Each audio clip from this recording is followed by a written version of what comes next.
The Christmas lights cast a warm golden glow across the dining table, but the warmth never reached me. It never had. I watched my parents fuss over my brother Kyle's plate, making sure he had the best cuts of meat, the fluffiest portions of mashed potatoes. At 37 years old, I should have been used to being invisible in my own family. But that night, I needed to ask a question that had been keeping me awake for weeks. Did the hospital send my surgery date yet? My mother did not even look up from Kyle's plate. Oh, they did. Last week, actually. Relief flooded through me. Finally, after months of waiting, I could schedule the cardiac surgery that my doctor said could not wait much longer. But we used that money to buy Kyle his iPhone 17 Pro Max. My father said it like he was discussing the weather. Christmas only comes once a year, sweetheart. You understand. The room tilted. The surgery money I had saved for 2 years. The money I had trusted them to keep safe. Gone. Spent on a phone for my 32-year-old brother who had never worked a real job in his life. I set down my fork with a calm I did not feel. So, I guess you still don't know who actually needs the surgery. Both my parents froze. The color drained from their faces. What do you mean, who needs it? What I discovered next would expose 30 years of lies, expose theft they never imagined I would uncover, and destroy the family that had always treated me as disposable. They had no idea who they were dealing with. My name is Stephanie Tate, and at 37 years old, I am a senior financial analyst at one of the largest nonprofit organizations in the Southeast. I have spent 15 years building a career, investigating fraud, tracing hidden money, and exposing the financial crimes that people think they can hide. I am good at my job. I have testified in court, uncovered embezzlement schemes worth millions, and earned the respect of colleagues across the industry. But none of that has ever mattered to my family. To them, I have always been invisible. The silence that followed my words hung over the Christmas table like a storm cloud ready to burst. My parents stared at me with expressions I had never seen before, something between confusion and raw fear. For 37 years, I had been the daughter who never caused problems, who accepted whatever scraps of attention they threw my way, who watched my younger brother receive everything while I received excuses. But that night, something in me had finally cracked. Let me take you back to the beginning of that evening before everything changed. The Christmas dinner had started like every other holiday gathering in my parents' home. The dining room glowed with warm golden lights strung along the curtains, and the table was set with my mother's best china, the set she only brought out for special occasions. A massive turkey sat at the center, surrounded by all the classic dishes: creamy mashed potatoes, green bean casserole, homemade stuffing, and cranberry sauce still holding the shape of the can. From the outside, it looked like a Norman Rockwell painting, the perfect American family celebrating the most wonderful time of the year. But I had learned long ago that appearances in this family meant nothing. I sat at my usual spot, the chair closest to the kitchen door, the seat that made it easy for me to jump up and help serve or clean while everyone else relaxed. My brother Kyle sat directly across from our father in the place of honor, laughing at something on his phone, while our mother piled extra helpings onto his plate without being asked. Kyle was 32 years old and had never held a steady job for more than 6 months. He had dropped out of 3 different colleges, crashed 2 cars that our parents bought him, and still lived in the basement bedroom that our parents had renovated into a luxury suite, complete with its own bathroom and entertainment system. Nobody asked me how I was feeling. Nobody inquired about my upcoming surgery or whether I was nervous about the procedure. The conversation flowed around me like water around a stone, touching everything except the daughter who had driven 2 hours to be there. "Kyle, tell your father about that investment opportunity you mentioned," my mother said, beaming at her son with undisguised adoration. Kyle launched into a rambling explanation of some cryptocurrency scheme that sounded like every other get-rich-quick fantasy he had chased over the years. My father nodded along with genuine interest, asking follow-up questions, treating Kyle's half-baked ideas like brilliant business insights. I watched this performance and felt the familiar hollowness settle into my chest. I had graduated summa cum laude from a state university while working 2 jobs to pay my tuition. I had built a respected career through years of hard work and dedication. I had published articles in professional journals and been invited to speak at conferences. None of it had ever earned me the look of pride that my father gave Kyle for describing a scheme that would almost certainly lose money. But I had not come to Christmas dinner to relitigate my childhood. I had come because I needed information, and because despite everything, some foolish part of me still hoped my family might show they cared. I waited for a lull in the Kyle appreciation hour before clearing my throat. "I wanted to ask about the surgery," I said, keeping my voice casual. "Did the hospital send the date, yet I gave them your address for the paperwork since I was between apartments when I scheduled it?" My mother continued cutting her turkey without looking up. "Oh, that. Yes, they sent something last week." Relief washed through me. I had been waiting anxiously for the surgery date, counting the days, until I could finally address the cardiac condition that had been causing me increasing problems. My doctor had been clear that the procedure could not be delayed indefinitely, that each month of waiting increased the risks. "That's great," I said. "What date did they give? I need to request time off work and arrange coverage for my projects." My father reached for another roll, still not meeting my eyes. "About that. We had to make a decision, Stephanie. Christmas was coming up and Kyle needed a new phone." I felt the words before I understood them, a physical sensation like ice water spreading through my veins. "What do you mean?" My mother finally looked at me, her expression carrying that particular blend of dismissal and mild irritation that I knew so well. "We used the surgery money to buy Kyle the new iPhone 17 Pro Max. You know how important it is for him to have good technology for his business ventures. And Christmas only comes once a year, sweetheart. You've always been the strong one. You'll figure something out." I could not speak. The surgery money, the money I had saved for 2 years, cutting expenses, skipping vacations, putting aside every extra dollar. The money I had given my parents for safekeeping because I trusted them, because they said they would keep it in their safe, because I believed that surely, when it came to something this important, they would not betray me. They had spent it on a phone for Kyle, while I might die without the surgery I needed. Kyle was scrolling through that very phone right now, not even paying attention to the conversation, completely indifferent to the fact that his Christmas gift had come at the cost of his sister's health. I looked at my father, waiting for him to say something, to apologize, to acknowledge the magnitude of what they had done. He did not even look up from his plate. He was cutting his turkey with the focused attention of a man who had decided this conversation was not worth his engagement. Something shifted inside me then. It was not anger, not exactly. It was something colder, something that had been building for 37 years and had finally found its form. I set down my fork with deliberate precision. The small sound it made against the china seemed to echo in the suddenly quiet room.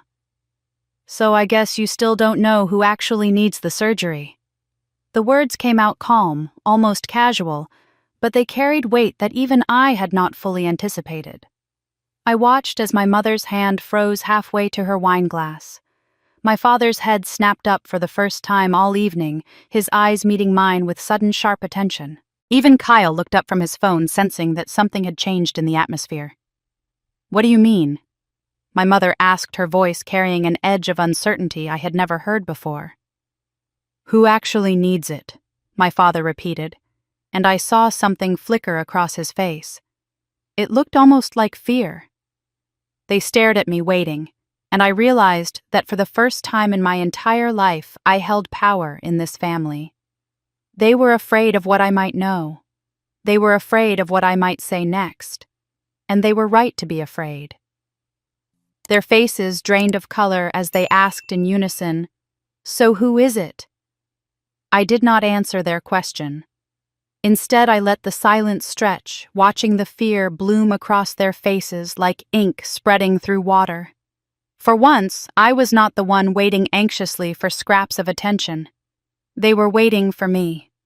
But my mind had already begun drifting backward, pulled by the gravity of decades of memories that I had tried so hard to bury. Sitting at that Christmas table, watching my parents squirm with uncertainty, I found myself remembering all the moments that had led to this one.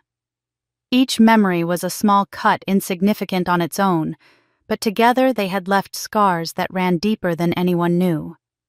I remembered my 8th birthday party, the one where I had begged for weeks to have a princess theme with a pink cake and matching decorations. My mother had agreed, but when the day arrived, the party somehow became a celebration of Kyle making the Little League team. The cake was still pink, but the conversation revolved entirely around my 6-year-old brother's athletic promise. My friends sang happy birthday to me while my parents discussed Kyle's batting average with the other adults. I blew out the candles and wished for something I could never have parents who saw me. I remembered the science fair in 7th grade, the one I had worked on for 3 months, building a model of the solar system with hand-painted planets and carefully researched facts about each one. I won 2nd place in the entire school, and I was so proud that I cried when they announced my name. I looked out into the audience expecting to see my parents' faces, but their seats were empty. They had taken Kyle to a baseball card show 2 hours away because he wanted a specific card for his collection. When I came home clutching my ribbon, my mother glanced at it and said that was nice before returning to helping Kyle organize his new purchases. I remembered Christmas mornings where Kyle would tear through a mountain of presents while I received practical items like socks and school supplies. My parents always said I was the mature one, that I understood the value of useful gifts, that Kyle was still young and needed more excitement. Kyle was always young in their eyes. Kyle always needed more. And I was always expected to understand, to be reasonable, to accept less, because I was somehow built to require less love. The memories kept coming, each one adding weight to the invisible burden I had carried my entire life. The time I made the honor roll every semester for 4 years straight, and my parents never once attended an award ceremony. The time I got accepted to college on a partial scholarship, and my father asked if I had considered community college instead to save money. The time I graduated summa cum laude, and my mother spent the entire ceremony complaining that Kyle was bored and wanted to leave early. But one memory cut deeper than all the others, and it surfaced now with a clarity that made my chest tighten. I was 13 years old, and I woke up one morning burning with fever. My throat felt like I was swallowing broken glass, and every breath rattled in my chest with a wet, frightening sound. I stumbled to my parents' bedroom and told my mother I thought I needed to see a doctor. She pressed her hand briefly to my forehead, frowned, and told me to take some aspirin and lie down. I waited for hours, growing weaker, struggling to breathe. I could hear my parents downstairs helping Kyle get ready for his baseball practice. He had an important game coming up, they said. The coach was counting on him. They could not miss it. I waited until they left. Then I gathered the lunch money I had been saving in a jar under my bed. I put on my coat over my pajamas and walked to the bus stop 3 blocks away. The world swam around me, and I had to grip the bus seat to keep from falling over. When I finally arrived at the urgent care clinic, the nurse at the front desk looked at me with alarm and asked where my parents were. I lied and said they were parking the car. She gave me a look that I did not understand at the time, but recognized now as pity. She led me to a room and took my temperature, which was over 103 degrees. The doctor who examined me said I had a severe respiratory infection that could have become pneumonia if I had waited another day. He asked again where my parents were, and I lied again, saying they were on their way. They never came. I took the bus home after my appointment, clutching a prescription that I filled at the pharmacy, using more of my saved lunch money. When my parents returned from Kyle's game triumphant because he had hit a home run, they barely noticed I had left the house. My mother asked if I was feeling better, and I said yes. That was the day I learned that love in my family came with conditions I could never meet. But there was one person who loved me without conditions, and as the memories of neglect washed over me, her face emerged like sunlight breaking through storm clouds. My grandmother, my father's mother, was the only person who ever made me feel visible. She attended every academic competition, sitting in the front row with a proud smile while my parents were nowhere to be found. She remembered my favorite foods and always made them when I visited. She held me when I cried, stroking my hair and telling me I was special, that I was stronger than I knew, that someday everything would make sense. Before she passed away when I was 22, Grandmother pulled me close and whispered something I had almost forgotten. She told me not to worry, that she had taken care of everything, that I would be fine someday. Her eyes were serious, almost urgent, as if she was trying to convey something important that she could not say directly.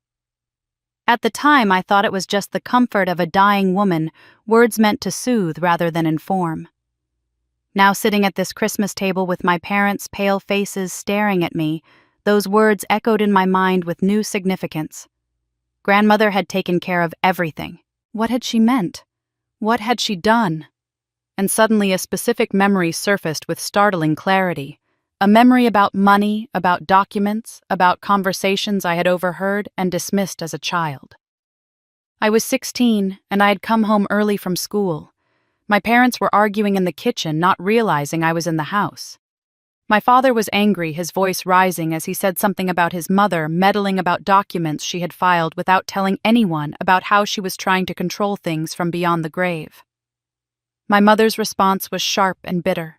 She said they would handle it when the time came, that Stephanie did not need to know, that the girl was too young to understand anyway. I had forgotten that conversation for over 20 years. But now it came rushing back, and with it came a terrible realization. Something had been very, very wrong in this family long before tonight. And whatever my grandmother had done, my parents had been hiding it from me my entire life. The memory of that overheard conversation hung in my mind like a puzzle piece that had finally found its place. But I could not pursue it now, not with my parents staring at me, waiting for an explanation I was not yet ready to give. I needed to understand more before I revealed what I knew. So I did what I had always done in this family. I deflected. "Never mind," I said, picking up my fork again. "Forget I said anything. I'm sure I misunderstood something." My parents exchanged a glance loaded with relief and something else, something that looked almost like collusion. My mother let out a small laugh that sounded forced. My father returned to his turkey with renewed focus. Kyle had already gone back to his phone, utterly disinterested in whatever undercurrent was flowing through the conversation. But I had not forgotten anything, and as the dinner continued around me, my mind drifted to the medical appointment that had started all of this, the appointment that had made me realize just how high the stakes truly were. 3 weeks before Christmas, I sat in Dr. Morrison's office at Piedmont Heart Institute, watching her study my test results with an expression that made my stomach clench. She was a woman in her 60s with silver hair and kind eyes, the sort of doctor who had seen everything and learned to deliver bad news with compassion, but without false hope. When she finally looked up at me, I knew before she spoke that the news was not good. She explained that I had a mitral valve defect, a condition where the valve between my heart's left chambers did not close properly. Blood was leaking backward with each heartbeat, forcing my heart to work harder to pump the same amount of blood. Over time, this extra workload had begun to enlarge my heart and weaken its function. The condition had likely originated from an untreated illness in my childhood, possibly the respiratory infection I had when I was 13, the one that could have become pneumonia if I had waited another day. The one my parents had ignored while they took Kyle to baseball practice. Dr. Morrison's words were careful but clear. Without surgical repair within the next 3 months, I faced increasing risk of heart failure. The surgery itself was relatively routine for an experienced cardiac team with high success rates when performed on schedule. But each month of delay increased both the complexity of the procedure and the likelihood of complications. My heart was already showing signs of strain. Waiting was not a neutral choice. Waiting was actively dangerous. I remembered sitting in that office, feeling the weight of her words settle over me like a physical burden. I had known something was wrong for months. The fatigue that never lifted, no matter how much I slept, the shortness of breath when climbing stairs. I used to take 2 at a time, the occasional flutter in my chest that felt like a bird trapped behind my ribs. But I had done what I always did. I pushed through. I told myself I was being dramatic. I waited until the symptoms became impossible to ignore. The irony was not lost on me. The illness my parents had dismissed when I was 13 had grown silently inside me for over 2 decades, damaging my heart with each passing year. And now, when I finally had the means and the motivation to fix it, they had taken my surgery money to buy Kyle a phone. I had been saving for this procedure for 2 years. Every month I set aside a portion of my salary, cutting expenses wherever I could.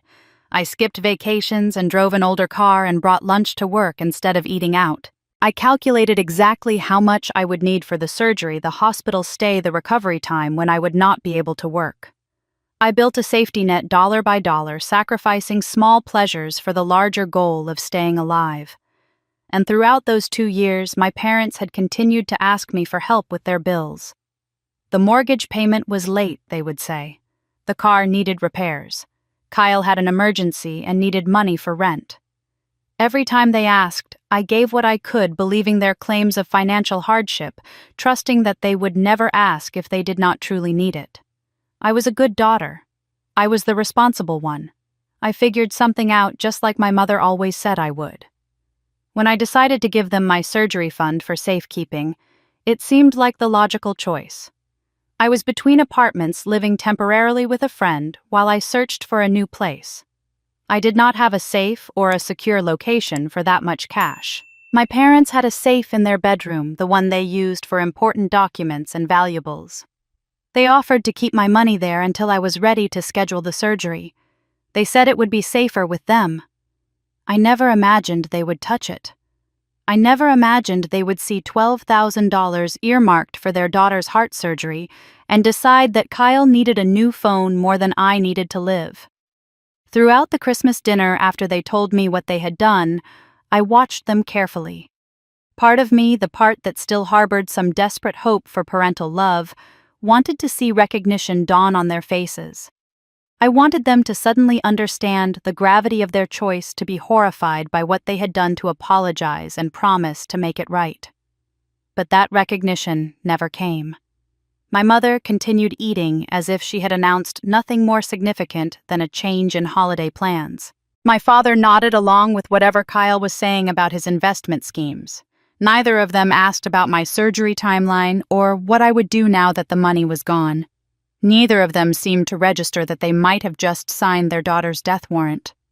My mother's words echoed in my mind, each one a small knife. You have always been the strong one. You will figure something out. Christmas only comes once a year. She genuinely believed what she was saying. In her mind, I was indestructible, a problem-solving machine that did not require the same care and attention as her precious son. I would figure something out because I always did. My survival was assumed, taken for granted, not worth worrying about. The anger I had suppressed for 30 years began to crack through the walls I had built around it. It was not a hot anger, not the kind that makes you shout or throw things. It was cold and patient and absolutely certain. This anger had been growing quietly in the shadows of my heart for as long as I could remember, fed by every forgotten birthday and empty seat at my competitions and dismissive comment about my accomplishments. Now it had finally found its form, and it was ready to be unleashed. I finished my dinner in silence, responding to questions with monosyllables, watching my family interact as if nothing had changed. When the meal finally ended, I helped clear the table out of habit, then made my excuses and drove back to my apartment in a daze. It was nearly midnight when I finally sat down at my kitchen table, still processing the evening's revelations. My phone buzzed with an email notification, and I glanced at it without much interest, expecting spam or a work message that could wait until morning. The subject line made my heart stop. It was from Piedmont Heart Institute. The subject read, "Urgent updated test results, condition progressing." My hands trembled as I opened the email from Piedmont Heart Institute. The message was brief, but devastating. Recent echocardiogram results showed my mitral valve regurgitation had progressed from moderate to severe. The enlargement of my left ventricle was accelerating faster than Dr. Morrison had anticipated. She wanted me to come in immediately after the holiday to discuss moving up the surgery timeline. The email ended with words that felt like a verdict delay is no longer advisable. I sat in the darkness of my apartment reading those words over and over until they lost all meaning. My heart was failing faster than expected, and the money I needed to save it was now sitting in Kyle's pocket in the form of a luxury phone. The bitter irony almost made me laugh. Almost. My phone buzzed again and I looked down, expecting another medical notification. Instead, it was a text from Kyle. He had sent a photograph of his new iPhone 17 Pro Max, still gleaming in its box, surrounded by the discarded wrapping paper from Christmas morning. Beneath the image, he had written a message asking if I was jealous, followed by 3 laughing emojis. I stared at the screen, trying to process what I was seeing. My brother had just received a gift purchased with money meant to save my life, and his first instinct was to taunt me with it. A second message arrived before I could respond. Kyle informed me that he had already ordered a custom leather case for the phone, one that cost $400 handcrafted in Italy. He added that the case alone probably cost more than my monthly car payment, followed by more laughing emojis. The cruelty was so casual, so thoughtless, that it took my breath away. Kyle had no idea that his Christmas gift had come at the cost of his sister's health.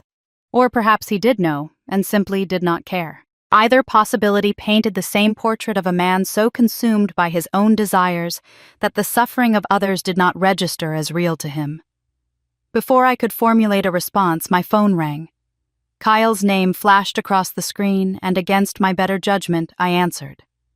His voice came through the speaker with that particular tone of condescension he had perfected over 3 decades of being told he was special. He said he was just calling to check on me, that Mom and Dad mentioned I seemed upset at dinner. But his words carried no genuine concern. They were the performance of concern, the kind of empty gestures he had learned to make so that he could later claim he had tried. I told him I was fine keeping my voice neutral. Kyle laughed and said he knew I would be fine, that I was always fine, that I was the strong one who always figured things out. He said our parents had told him about my surgery situation, but they also said I was being dramatic about some minor procedure. He assured me that whatever it was, it probably was not as serious as I was making it out to be. Something cracked inside me. I tried to explain the reality of my condition, that I had a cardiac valve defect that required surgical repair, that without the surgery, my heart would continue to fail. That the money they spent on his phone was money I had saved specifically to pay for this procedure. I spoke calmly and clearly, using the same measured tone I used when presenting financial findings to my board of directors. Kyle cut me off before I could finish. He told me he did not need the guilt trip, that it was Christmas and I was ruining the holiday with my negativity. His voice carried an edge of irritation, as if my potentially fatal heart condition was an inconvenience he should not have to deal with. Then he laughed again and added that if I wanted nice things, maybe I should have been born a man. He said it like it was a joke. He laughed like he expected me to laugh along, to accept his casual dismissal of my life as just another example of sibling banter. He had been so protected from consequences, so insulated from reality by our parents' endless indulgence, that he genuinely could not comprehend the weight of what he was saying. To Kyle, I was not a person with feelings and fears and a heart that was literally failing. I was a supporting character in his story. Someone who existed to serve his needs and then fade into the background. I said nothing. There was nothing to say that would penetrate the fortress of entitlement he had built around himself. Kyle continued talking, filling the silence with more comments about his phone and his plans for the new year and some investment opportunity he was excited about.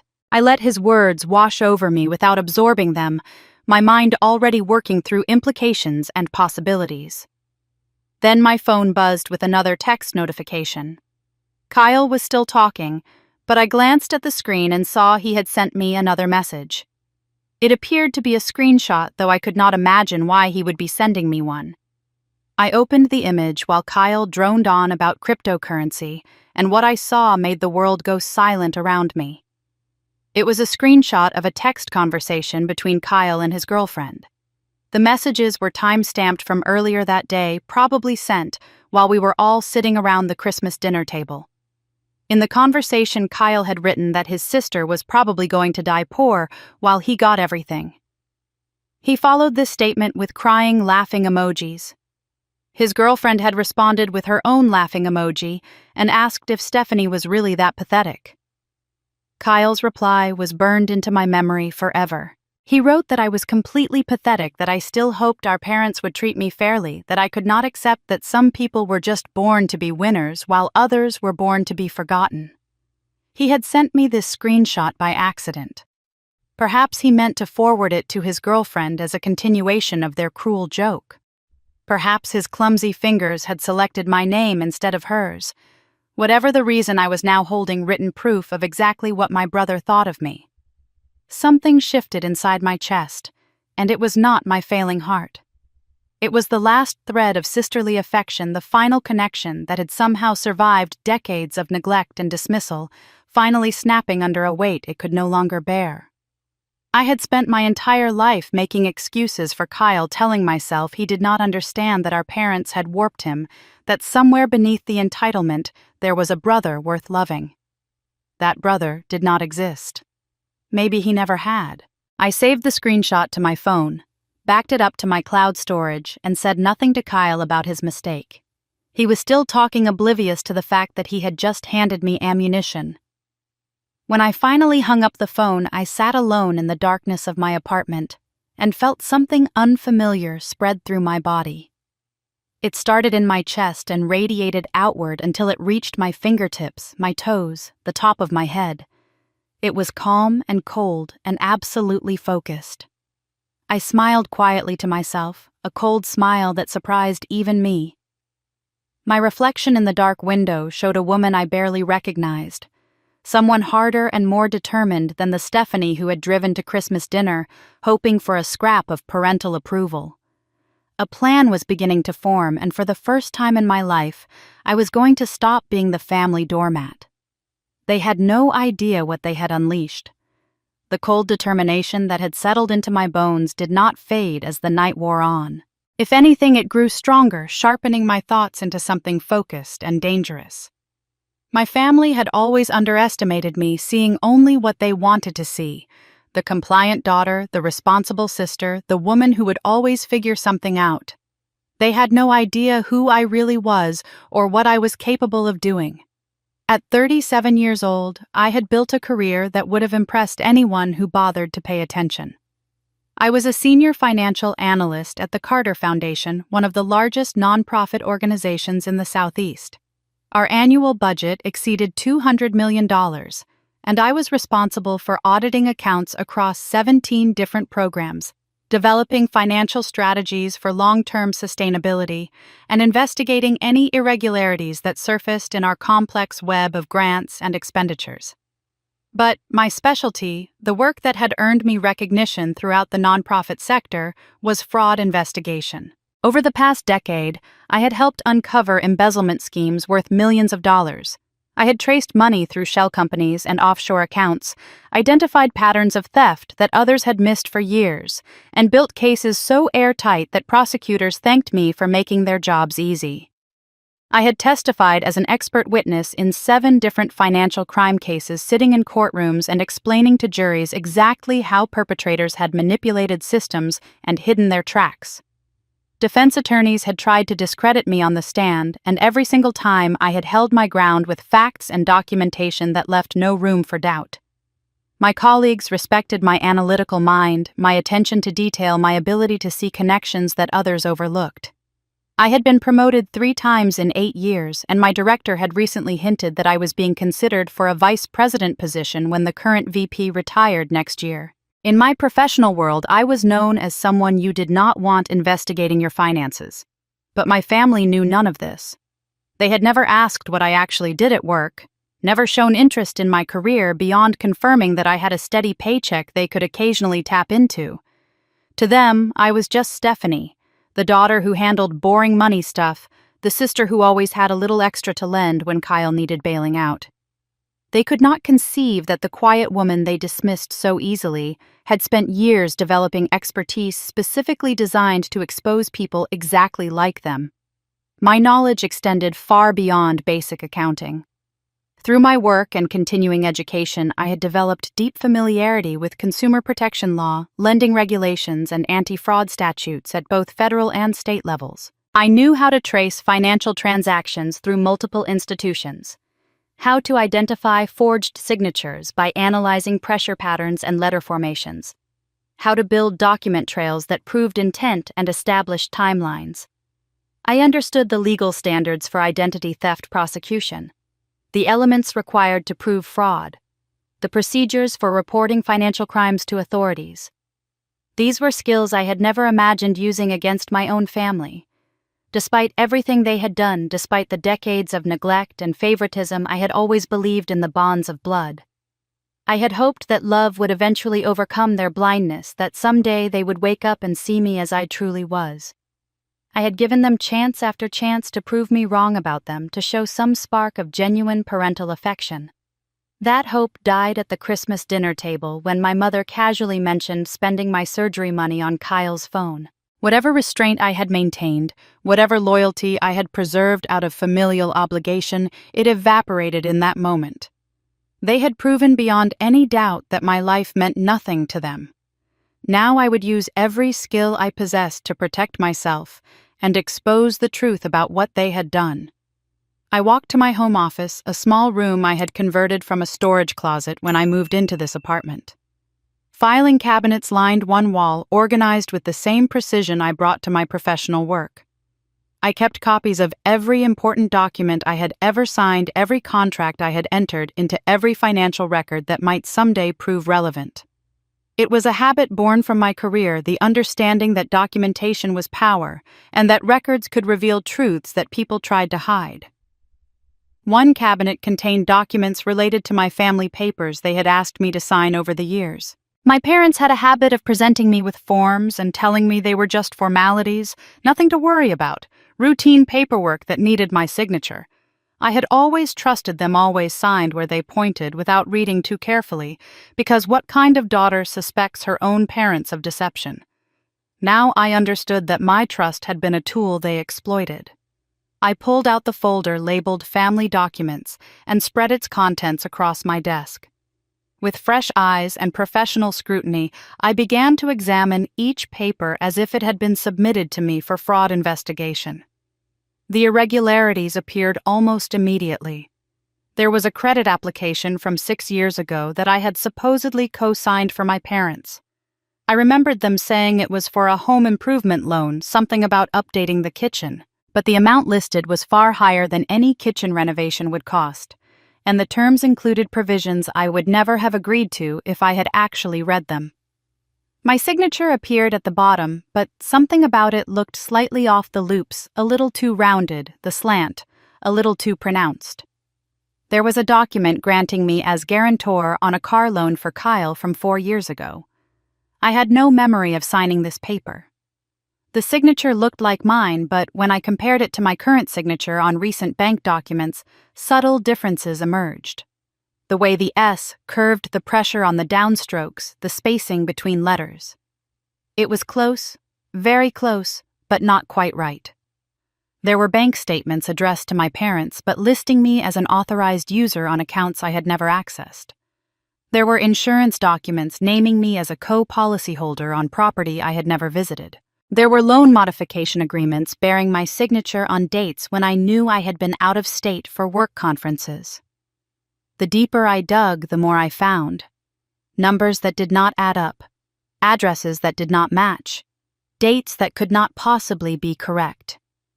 My name appearing on documents I had never seen authorizing transactions. I had never approved guaranteeing debts I had never agreed to assume. For 15 years I had been investigating fraud committed by strangers. Now I was discovering that the most elaborate fraud of my life had been committed by the people who were supposed to love me. My hands were steady as I photographed each document, uploaded copies to my secure cloud storage, and created a spreadsheet to track the discrepancies. This was familiar work, the methodical compilation of evidence that would eventually tell an undeniable story. But it had never felt so personal before, so painful. I reached the bottom of the folder and found one final document I did not remember placing there. It was tucked behind other papers as if someone had tried to hide it. I opened the old folder and froze when I saw my name signed on a loan document I had never seen before. The amount was staggering. The date was from 3 years ago, and the signature at the bottom was definitely not mine. The forged loan document trembled slightly in my hands as I absorbed its implications. $50,000 borrowed in my name without my knowledge or consent, using a signature that was close to mine but definitively not authentic. My parents had not just neglected me. They had committed federal crimes against me, exploiting my identity to fund their lifestyle while I worked extra hours to pay off student loans they should have helped me avoid. I set the document aside and continued searching through the folder, my professional instincts now fully engaged. Every paper received the same scrutiny I would give to evidence in a fraud investigation at work. And buried at the very bottom, tucked into a manila envelope that had been wedged beneath the folder's cardboard backing, I found something that changed everything. It was a letter from a law firm I did not recognize, Henderson and Associates, with an address in downtown Atlanta. The envelope was addressed to me at my parents' house, which explained why I had never seen it. The postmark was dated 2 years ago, right around my 35th birthday. Someone had opened it, read it, and then hidden it where they hoped I would never look. I slid the letter from its envelope with hands that had begun to shake. The letter was brief, but its contents made my heart stop. It informed me that I was the beneficiary of a trust established by my grandmother, Eleanor Tate, 20 years ago. The trust had been designed with specific activation conditions. It would be revealed to me upon my 35th birthday, or whenever I actively sought information about my grandmother's estate, whichever came first. The law firm had sent notification to the address on file, my parents' home, and had received no response. They encouraged me to contact them at my earliest convenience to discuss the details of my inheritance. My grandmother had created a trust for me 20 years ago, and my parents had intercepted the notification and hidden it, hoping I would never discover what she had left behind. The next morning, I called Henderson and Associates before the office officially opened. A receptionist took my information and promised that someone would return my call within the hour. True to her word, my phone rang 45 minutes later. The voice on the other end introduced himself as Richard Henderson, the founding partner of the firm, and the attorney who had worked directly with my grandmother to establish the trust. Mr. Henderson remembered my grandmother vividly. He described her as a sharp, perceptive woman who understood exactly what was happening in her family, even when others tried to hide it. She had come to him 2 decades ago with a specific concern her granddaughter was being treated unfairly, overlooked, and undervalued, while her grandson received everything. She feared that any inheritance left directly would be intercepted or manipulated by her son and daughter-in-law. She wanted to protect me, so she created a trust that her son could never touch. The funds were placed in accounts that required my personal identification to access, with instructions that the trust's existence should only be revealed when I was old enough to protect myself from family manipulation. My grandmother had chosen 35 as the activation age because she believed that by then I would have established my own life and would be less vulnerable to my parents' influence. The trust contained $175,000. I heard the number and could not speak for a long moment. That amount would cover my surgery several times over. It would pay off the fraudulent loans taken in my name. It would give me a cushion of financial security I had never known. My grandmother, who had passed away when I was 22, had somehow reached across 15 years of absence to save me at the moment I needed it most. Mr. Henderson explained that there was more to my inheritance than just money.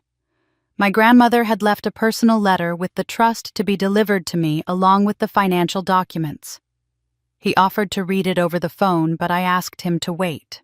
I wanted to see her handwriting, to hold something she had touched, to feel connected to the one person in my family who had truly loved me. I drove to Atlanta that afternoon. Mr. Henderson welcomed me into his office with the warmth of someone who had been waiting years for this moment. He handed me a thick envelope containing the trust documents, account statements, and at the very bottom, a letter written in my grandmother's elegant script. I opened the letter and began to read. "My dearest Stephanie," she wrote, If you are reading this, then the time has finally come for you to know the truth. I have watched you grow up in a house that did not appreciate you, surrounded by people who could not see your worth. I tried to intervene while I was alive, but my son is stubborn and his wife even more so. They would not listen when I told them they were making a terrible mistake. So I decided to act in the only way left to me. This money is yours free and clear, beyond the reach of anyone who might try to take it from you. Use it to build a life on your own terms. Use it to escape from people who do not deserve your loyalty. Use it to become the woman I always knew you could be. I am sorry I could not protect you better while I lived. I am sorry I could not make them see what I saw when I looked at you, a brilliant, kind, resilient young woman who deserved so much more than she received. But I hope this gift given from beyond the grave will make up for at least some of what you have lost. You are special, Stephanie. You always were. Do not let anyone convince you otherwise. All my love, forever. Grandma Eleanor. I sat in Mr. Henderson's office and cried for the first time in years. The tears came from somewhere deep inside me, a well of grief and relief and overwhelming gratitude that I had not known existed. My grandmother had seen me. She had loved me, and she had spent the last years of her life making sure I would be protected even after she was gone. When I finally composed myself, Mr. Henderson's expression had shifted. He looked uncomfortable, as if there was something else he needed to tell me but was not sure how to begin. He cleared his throat and said there was more to my grandmother's estate than just this trust. There was a larger inheritance property and investments that should have been distributed according to her will after she passed. However, in the years since her death, his firm had discovered some irregularities. Funds had been accessed that should have remained untouched. Documents had been filed that appeared to bear signatures that did not match existing records. My parents, he said carefully, appeared to have been illegally accessing estate funds that were never theirs to take. Mr. Henderson's words hung in the air between us, heavy with implications I was only beginning to grasp. My parents had not just hidden my inheritance from me. They had been stealing from my grandmother's estate for years, helping themselves to money that was never meant for them. The people who lectured me about responsibility and fiscal prudence had been committing fraud against their own dead mother. I asked Mr. Henderson for copies of everything his firm had on record regarding my grandmother's estate.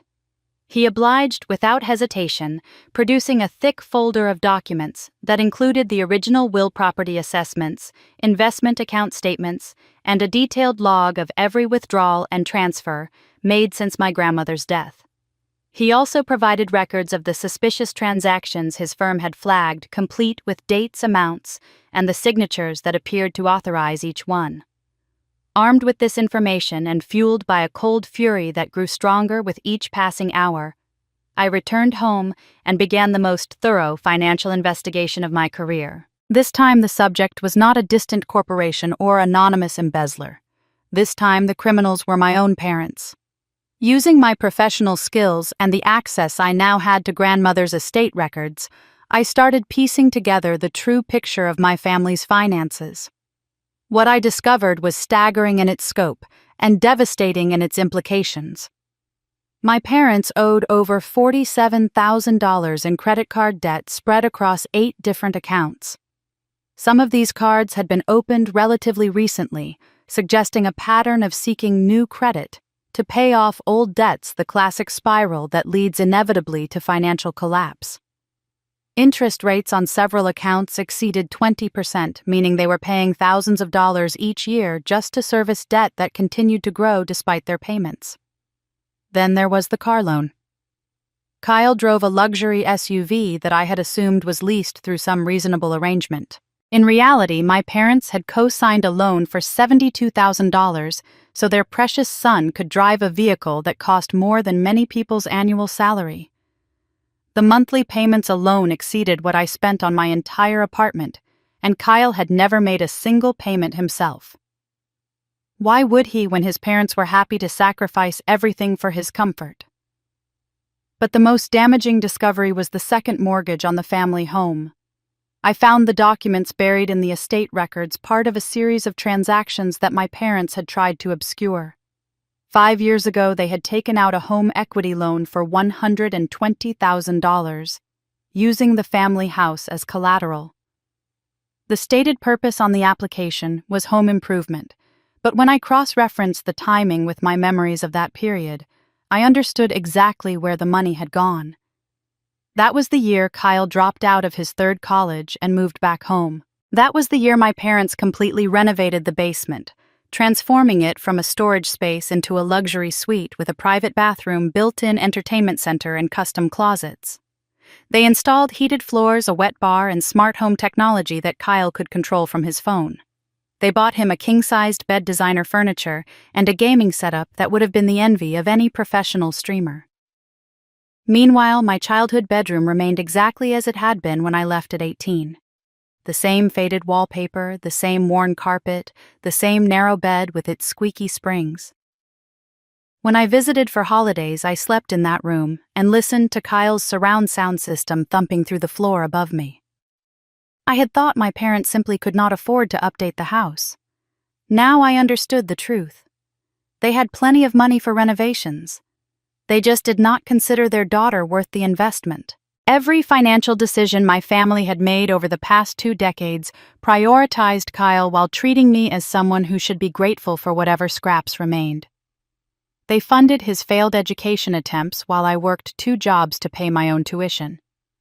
They bought him cars while I took the bus until I could afford a used sedan. They renovated his living space while my room gathered dust. And when they needed money to maintain this lifestyle of favoritism, they turned to fraud and theft rather than admit they had created a monster they could no longer afford to feed.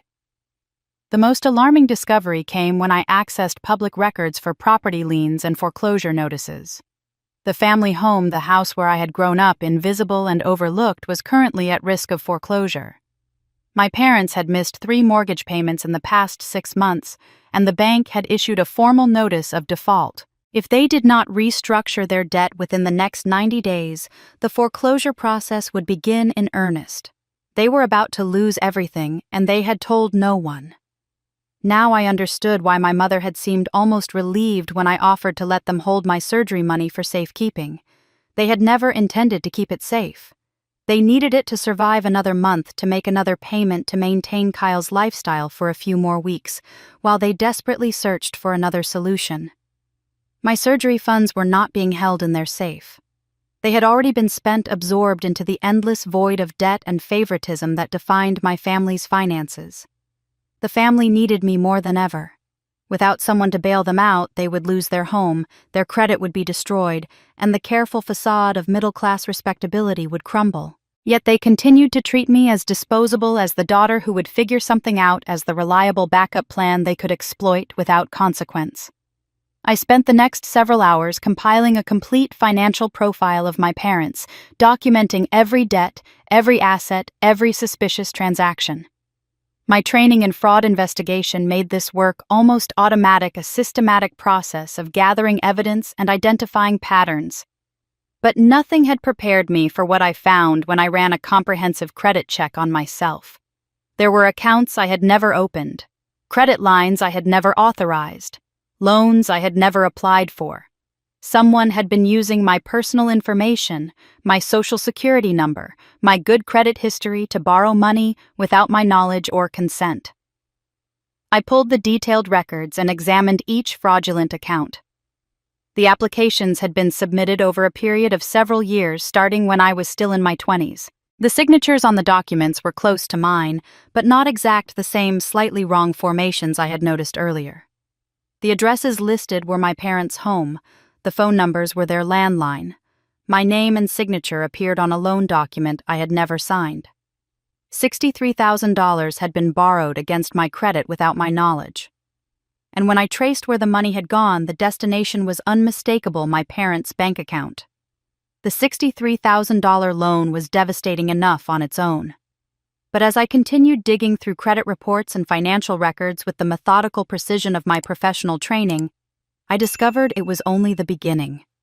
My parents had not committed a single act of identity theft. They had built an entire shadow financial life using my name, my credit, my future. I found a credit card opened in my name 7 years ago with a credit limit of $15,000. The balance had been maxed out within 6 months of opening, and the minimum payments had been made sporadically enough to keep the account from going to collections, but never enough to reduce the principal. Interest had compounded over the years until the current balance exceeded $22,000. The billing address was my parents' home. The phone number on the application was their landline. The signature on the original agreement was close to mine but featured the same telltale irregularities I had learned to recognize. There was another credit card from 5 years ago, this one with a $12,000 limit that had been similarly exhausted. There was a personal line of credit from a bank I had never used approved for $20,000 and drawn down to its maximum. There was a retail store card with a balance of $4,000 purchases made at furniture stores and electronics retailers, none of which I had ever visited. Each account told the same story. Someone had gathered my personal information, likely from documents I had left at my parents' house over the years, or from mail they had intercepted. They had forged my signature well enough to fool bank clerks and credit analysts who processed thousands of applications and could not scrutinize every one. They had provided contact information that ensured I would never see the statements or collection notices, and they had spent freely confident that I would never discover what they had done. The signatures were close to my handwriting, close enough that a casual observer would not notice the differences. But I was not a casual observer.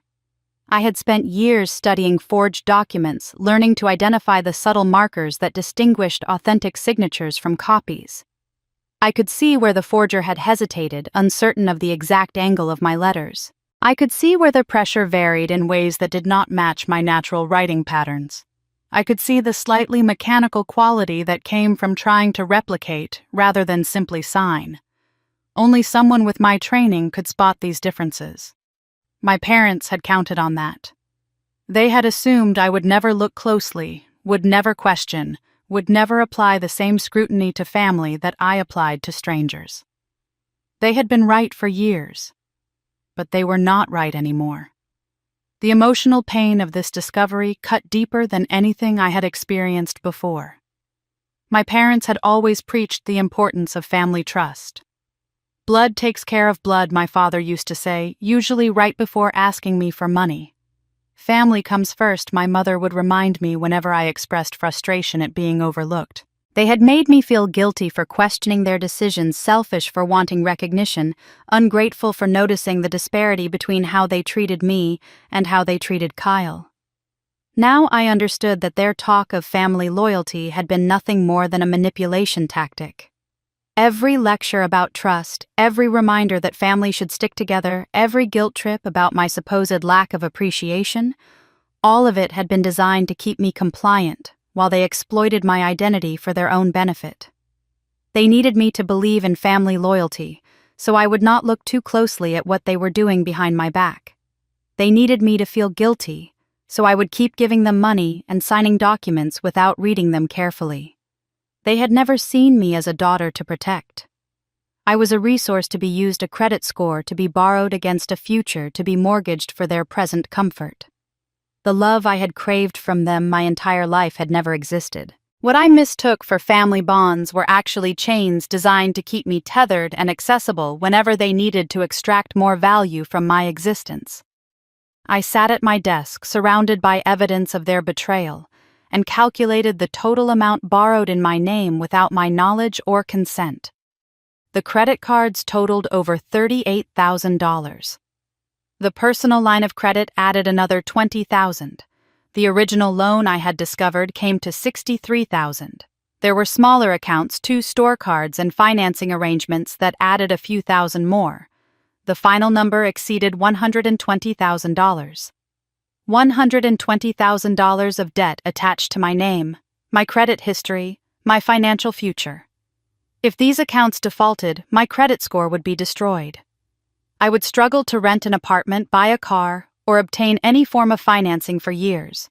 I could potentially be held legally liable for debts I had never agreed to take on, forced to pay for my parents' fraud out of my own pocket or face lawsuits and collections. My parents had been stealing from my future for years, siphoning away my financial security to fund Kyle's lifestyle and their own pretense of middle-class comfort. They would have continued indefinitely if I had not started investigating. They would have borrowed more, spent more, accumulated more debt in my name until the entire edifice collapsed and I was left holding the wreckage. The question now was what I was going to do about it. I had evidence of crimes that could send my parents to prison. Identity theft was a federal offense, and the amounts involved elevated the charges significantly. Forgery, fraud, and theft by deception added additional counts. I could walk into a police station tomorrow and file reports that would result in my parents' arrest. I could destroy their lives as thoroughly as they had tried to destroy mine. But I was not ready to make that decision yet. I needed to understand the full scope of what they had done to gather every piece of evidence to build a case so complete that there would be no room for their usual excuses and manipulations. I needed to be strategic, not emotional. I needed to use my skills to expose the truth, not just react to pain. My phone buzzed with an incoming text message. I glanced at the screen expecting another taunt from Kyle or a passive-aggressive message from my mother.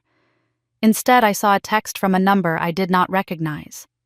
The message was brief, but its contents made my heart race. I know what your family has been doing to you, and there is more you do not know. Can we meet? I stared at the text message for a long moment, my mind racing through possibilities. The unknown number could be anyone. A scammer who had somehow gotten wind of my family situation. A private investigator hired by my parents to gauge how much I knew. A journalist fishing for a story. Or someone with genuine information who had decided to step forward. I typed a cautious reply asking who was contacting me and how they knew about my family. The response came within seconds. The person identified herself as Megan, and she said she was married to Kyle. She added that she knew this seemed strange, but she needed to talk to me in person. She promised it would be worth my time. Megan. My brother's wife of 3 years, the quiet woman who sat at family dinners saying almost nothing while Kyle dominated every conversation. I had barely exchanged more than pleasantries with her since she joined the family. She always seemed to fade into the background, smiling politely and agreeing with whatever my parents said. I had assumed she was simply another person who found the Tate family dynamics acceptable, another enabler of Kyle's entitlement. Apparently, I had been wrong. We agreed to meet the following afternoon at a coffee shop halfway between our homes, a neutral location where neither of us would feel trapped. When I arrived, Megan was already seated in a corner booth positioned so she could see both entrances. She was visibly pregnant, about 6 months along from what I could tell, and her face carried a tension that suggested she had not slept well in some time. I slid into the booth across from her and waited for her to speak. Megan began by apologizing for the unconventional contact. She said she had been wanting to reach out to me for months but could never find the right moment.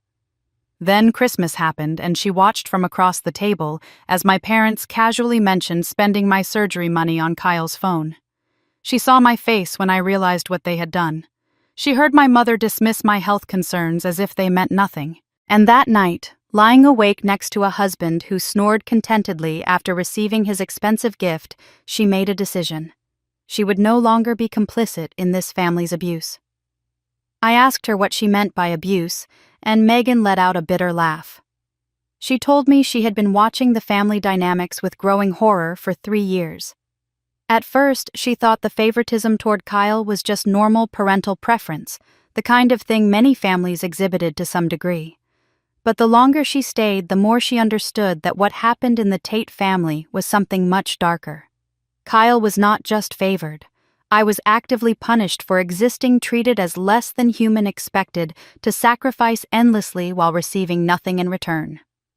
Megan said she saw how my parents' eyes lit up when Kyle entered a room and how they dimmed when I arrived. She noticed how they asked about his plans and dreams while never inquiring about mine. She observed how they praised his smallest accomplishments while ignoring my significant achievements. And she watched as they systematically extracted money and resources from me while lavishing everything on their golden son. I asked why she was telling me all this now, and Megan's expression hardened. She revealed that Kyle had been cheating on her throughout their marriage.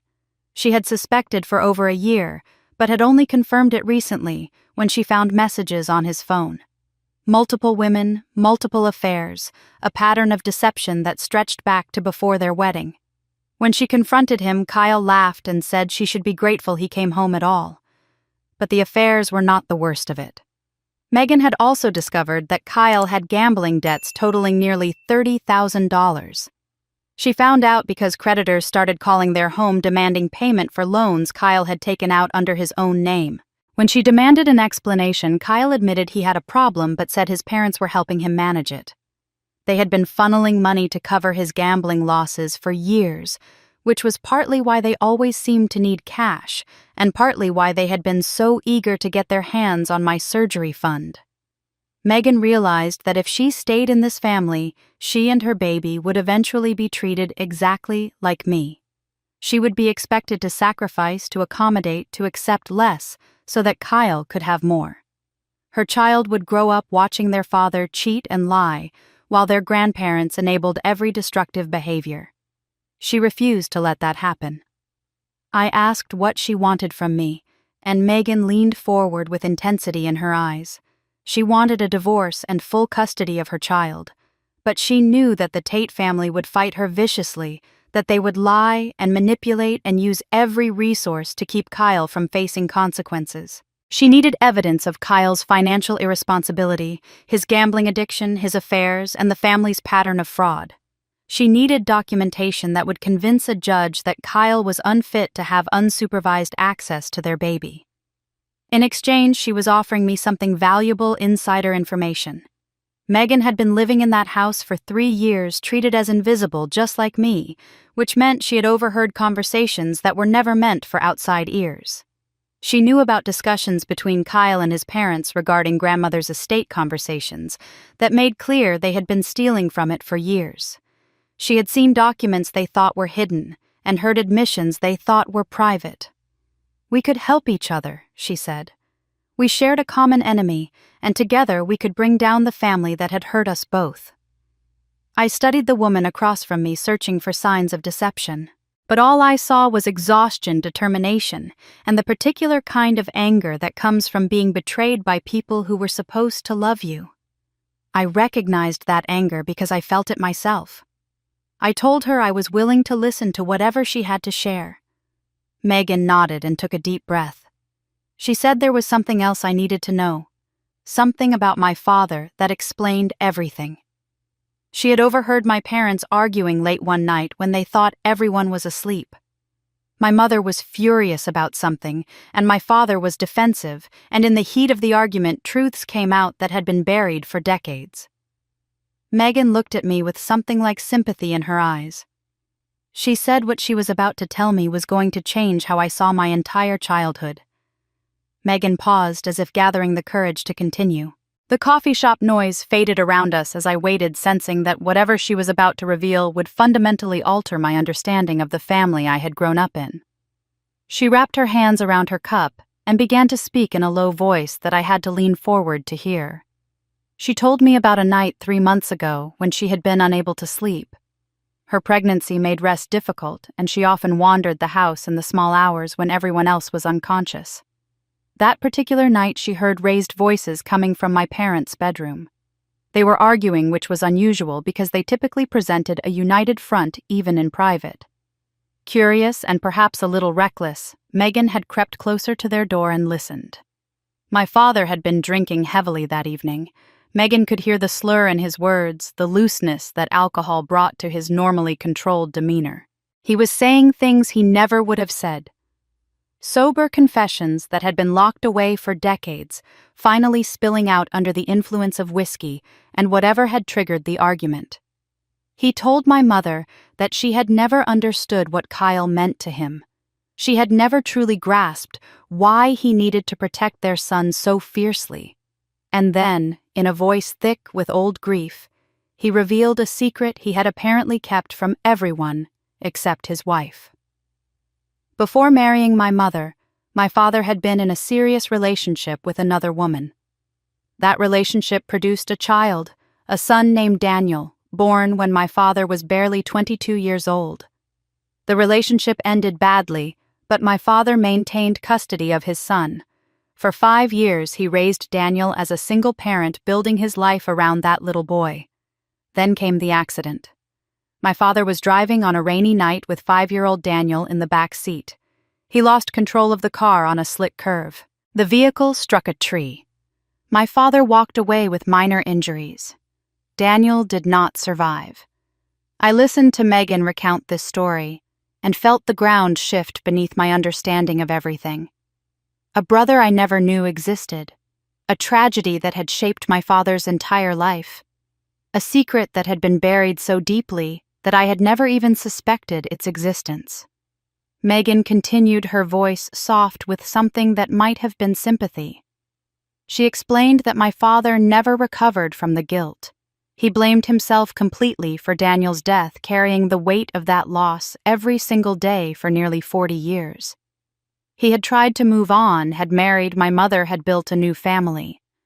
But some part of him had remained frozen in that moment of impact, forever reaching for a son he could not save. Then Kyle was born. According to what my father confessed that drunken night, Kyle bore a striking resemblance to Daniel.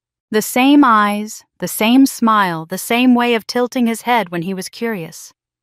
When my father first held his newborn son, something broke inside his psychology. He looked at Kyle and saw Daniel return to him. He saw a second chance, an opportunity for redemption, a way to finally give his son everything he had been robbed of the first time. None of this was conscious, Megan emphasized. My father did not sit down and decide to transfer his grief onto Kyle. It happened in the depths of his wounded psyche, a survival mechanism that allowed him to keep functioning by pretending that his first son had never really left. Every extravagance lavished on Kyle, every failure forgiven, every excuse made, all of it was my father desperately trying to save a child who had been dead for decades. And where did that leave me? I was born before Kyle, the first child of my father's second attempt at family. But I did not look like Daniel. I reminded my father of my mother, of his present responsibilities, of the life he was living after his loss. Looking at me did not bring comfort or redemption. I was evidence that time had passed, that life had continued, that Daniel was truly gone. Some part of my father resented me for simply existing, for not being the ghost he so desperately wanted to see. I sat in silence as these revelations washed over me. Part of me wanted to feel compassion for my father, to understand his behavior as the product of unimaginable grief. Losing a child must be one of the most devastating experiences a person can endure. If he had been psychologically damaged by that loss, perhaps his treatment of me was not entirely his fault. Perhaps he was a victim too. But even as that thought formed, I rejected it. Understanding the reason for abuse does not excuse the abuse itself. My father may have suffered a terrible trauma, but he made choices every single day for over 30 years. He chose to favor Kyle. He chose to ignore my needs. He chose to allow my mother to treat me as less than human. He chose to sign documents that stole my identity. He chose to take my surgery money for a phone. At every decision point, he had the opportunity to do the right thing, and at every decision point, he chose his own psychological comfort over his daughter's well-being. Having a psychological explanation did not give him a pass. If anything, it made his behavior worse. He was aware enough of his own pain to construct elaborate coping mechanisms to protect himself. He understood suffering well enough to know he was causing it.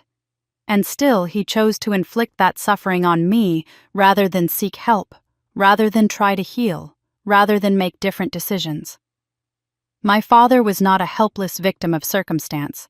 He was a man who had allowed his grief to become a weapon, and he had aimed that weapon at his daughter for her entire life. Megan watched my face as I processed all of this, and when she spoke again, her voice carried a new weight.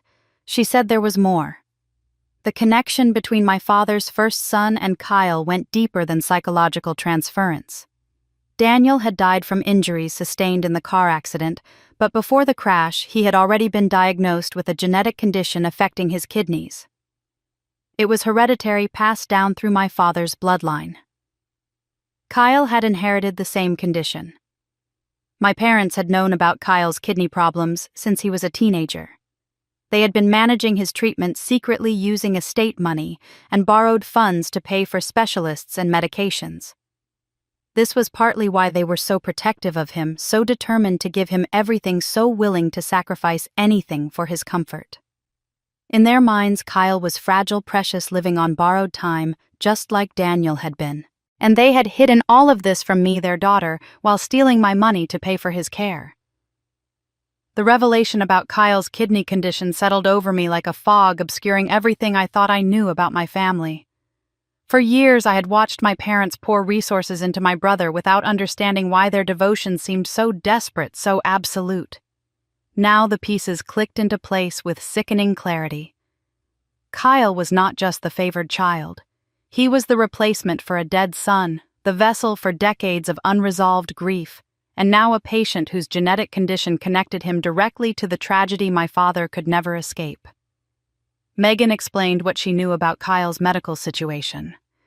The kidney disorder was hereditary, passed through my father's bloodline, the same condition that had affected Daniel before the accident that killed him.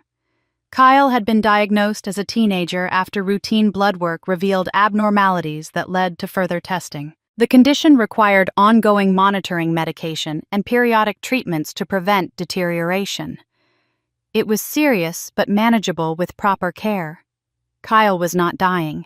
He was not even particularly limited in his daily life. But the diagnosis had triggered something primal in my parents, especially my father.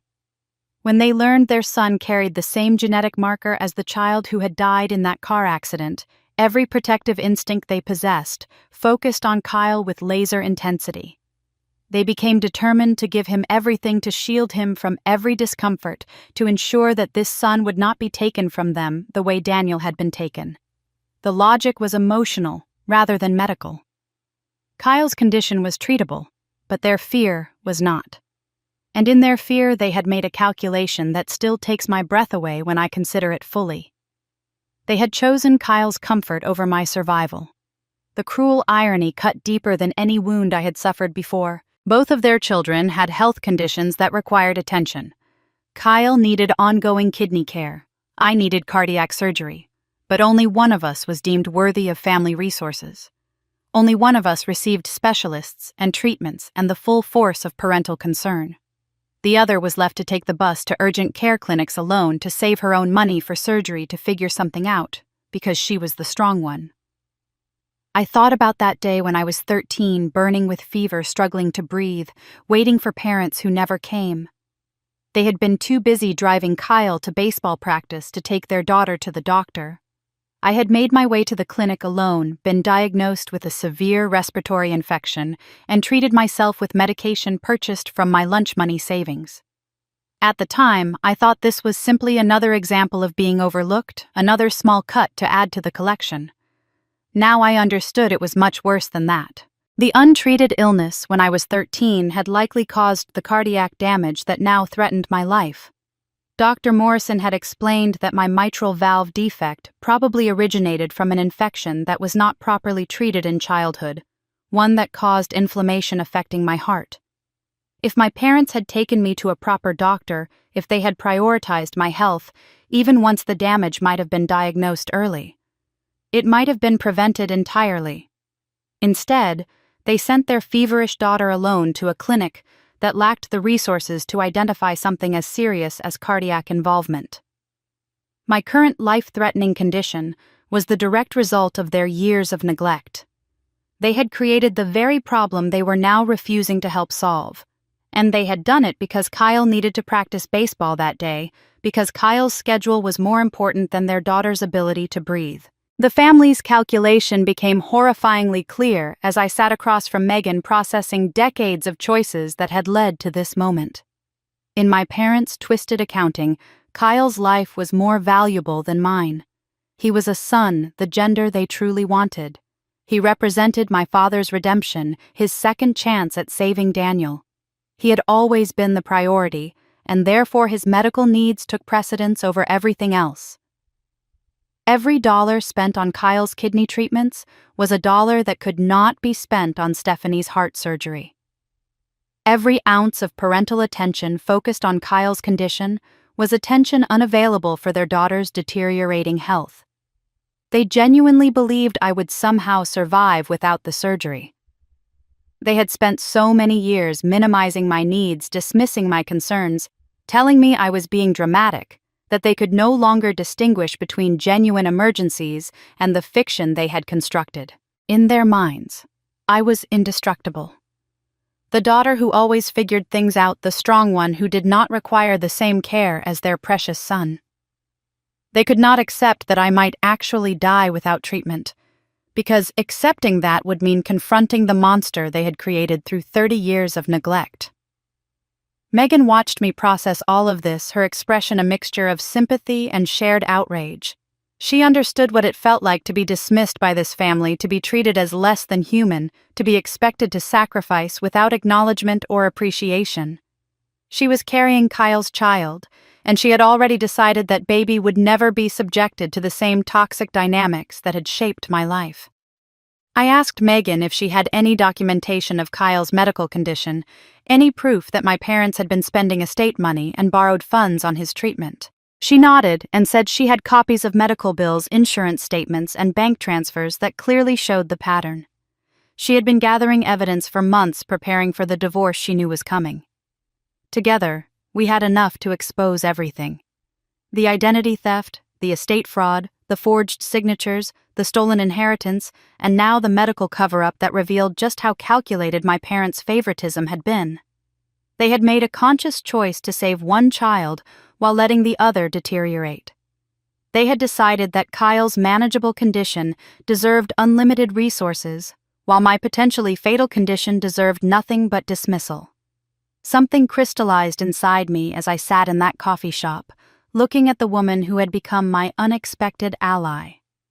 For 37 years, I had been the forgotten daughter, the overlooked child, the backup plan they exploited whenever they needed resources. I had accepted their treatment because I believed that was what family meant, because I hoped they would eventually see my worth, because some stubborn part of me kept waiting for love that was never going to come.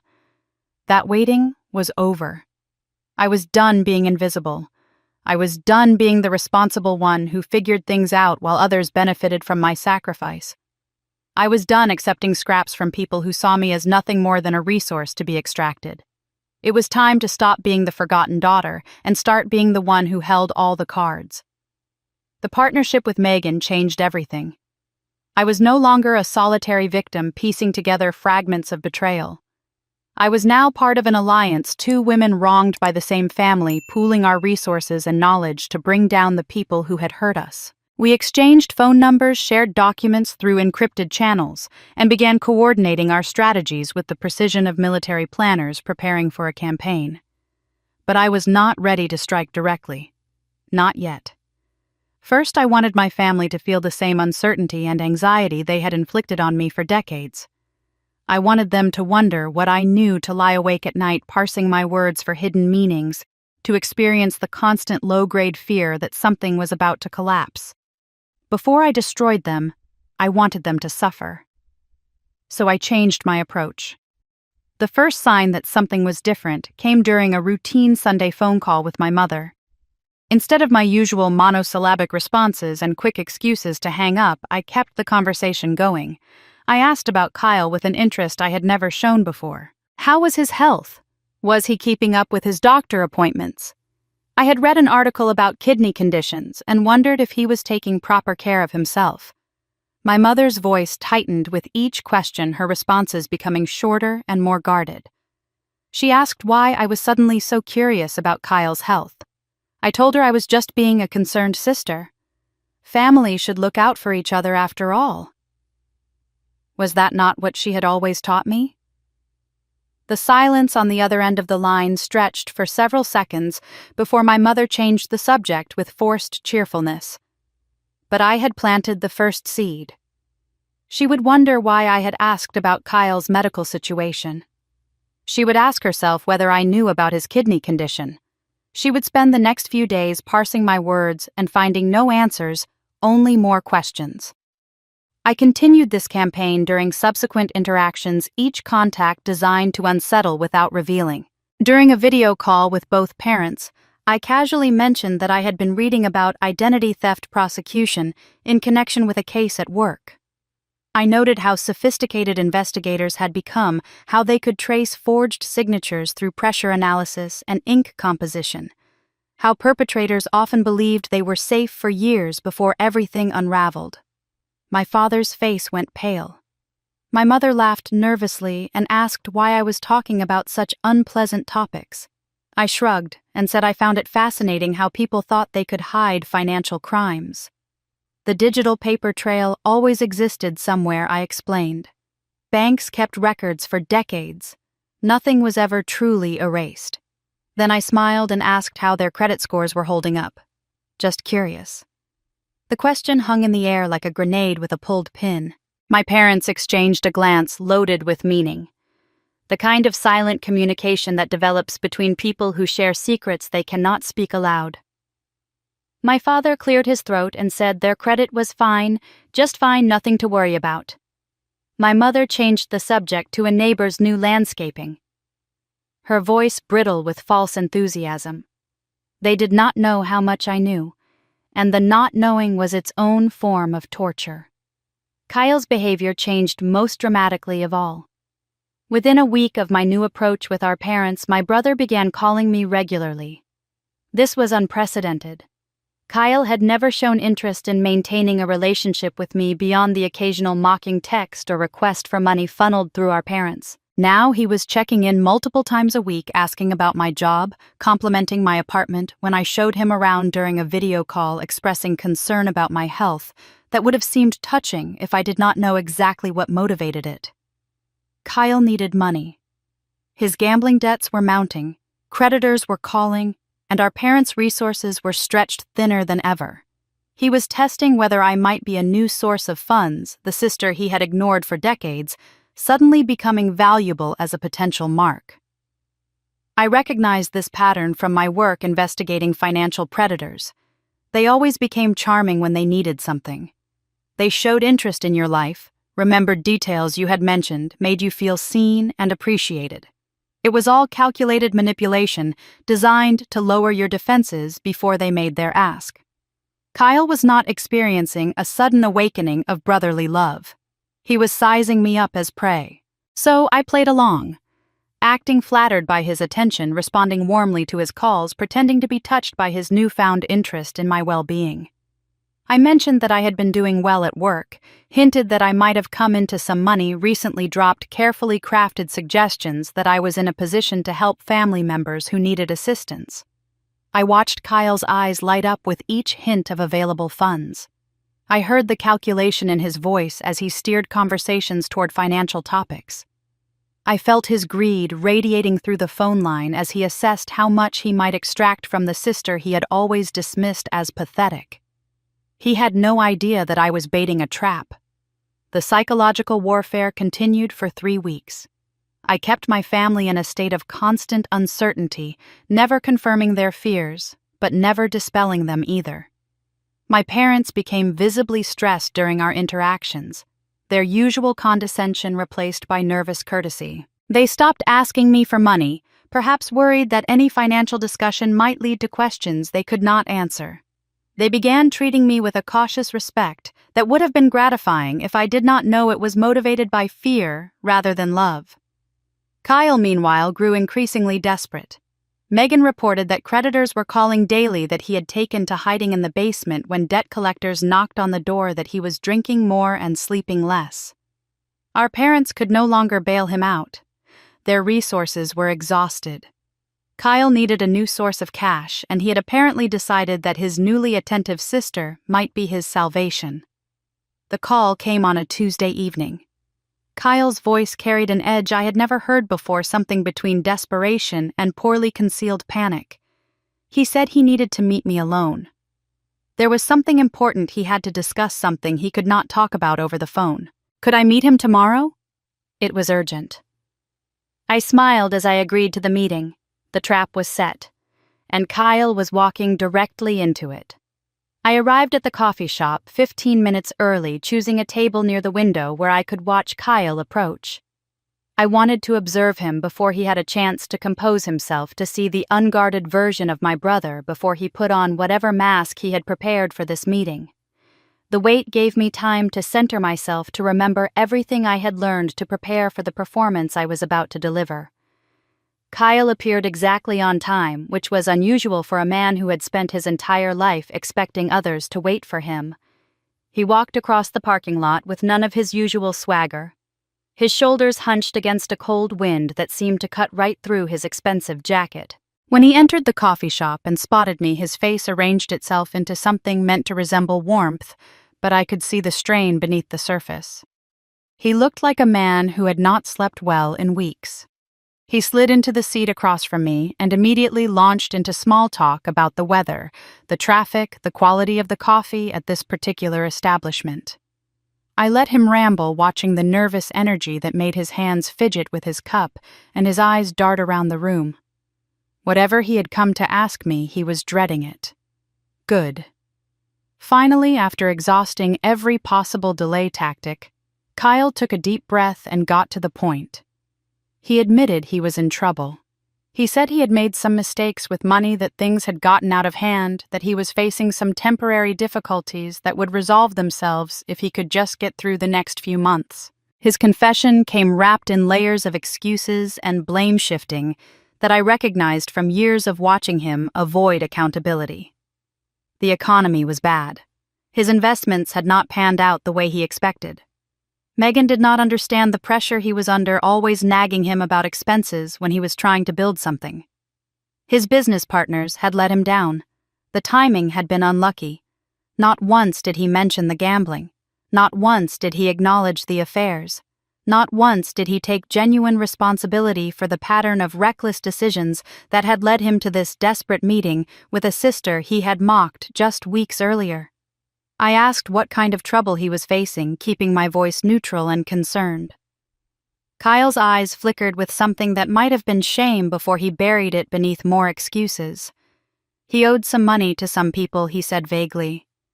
Credit cards had gotten away from him. There were some debts that needed to be addressed before they became bigger problems. He was handling it, he assured me, but he needed a little help to get over this temporary hump. I asked how much help he needed.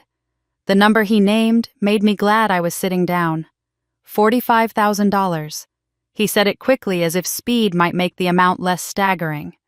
$45,000 would represent nearly all of the savings I had accumulated outside of the trust fund he knew nothing about. He was asking me to empty my accounts for him, to sacrifice my financial security so he could continue living the lifestyle he felt entitled to. Kyle must have seen something in my expression, because he immediately began his sales pitch. He promised he would pay me back as soon as his situation stabilized. He reminded me that I had always been the responsible one, the sister who knew how to manage money, the person the family could count on. He told me I was the only person he could trust, the only one who really understood him, the only family member who had never let him down. Every word was manipulation carefully crafted to trigger my sense of obligation and family loyalty. He was using the same techniques I had seen 100 times in my fraud investigations. The appeals to trust, the promises of repayment, the flattery designed to lower defenses. He had been trained his whole life to see me as someone who existed to serve his needs, and now he was deploying every tool in his arsenal to extract maximum value from his overlooked sister. I asked what would happen if I could not help. The transformation was immediate and chilling. Kyle's carefully constructed mask of brotherly affection crumbled, replaced by something cold and hard. His face tightened and his voice dropped the warm tones he had been affecting. He said, "I owed the family. After everything they had done for me, after all the years they had put a roof over my head and food on my table, I owed them. This was the least I could do to repay the sacrifices our parents had made. I pointed out, keeping my voice calm, that they had done nothing for me. They had taken my surgery money. They had ignored my health. They had treated me as invisible my entire life." Kyle laughed, but there was no humor in the sound. He told me I was being dramatic as usual. He said I had always been ungrateful, always focused on what I did not get instead of appreciating what I had. He reminded me that plenty of daughters would have been sent to boarding school or given up for adoption. The fact that our parents kept me around at all was a gift I had never properly acknowledged. The casual cruelty of his words confirmed everything I already knew.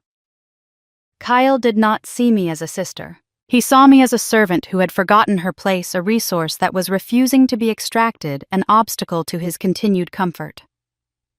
In his mind, my purpose was to support his lifestyle, and any resistance to that purpose was a betrayal of the natural order. I let the silence stretch after his outburst, watching him realize he might have pushed too far. His expression shifted again, cycling through irritation to calculation, to a forced attempt at reconciliation. He started to apologize, to claim he had not meant it that way, to backpedal toward the charming brother act he had been performing earlier. I held up my hand to stop him. Then I leaned forward across the table, smiled the coldest smile I had ever produced, and told him I might be able to help after all. But first, I needed our parents to explain a few things. I was thinking we should all have dinner together this weekend, a family gathering where we could discuss some matters that had been weighing on my mind. Kyle's face went pale. Whatever he had expected from this meeting, it was not this. He opened his mouth to respond, but no words came out. The hunter had become the hunted, and he was only beginning to realize it.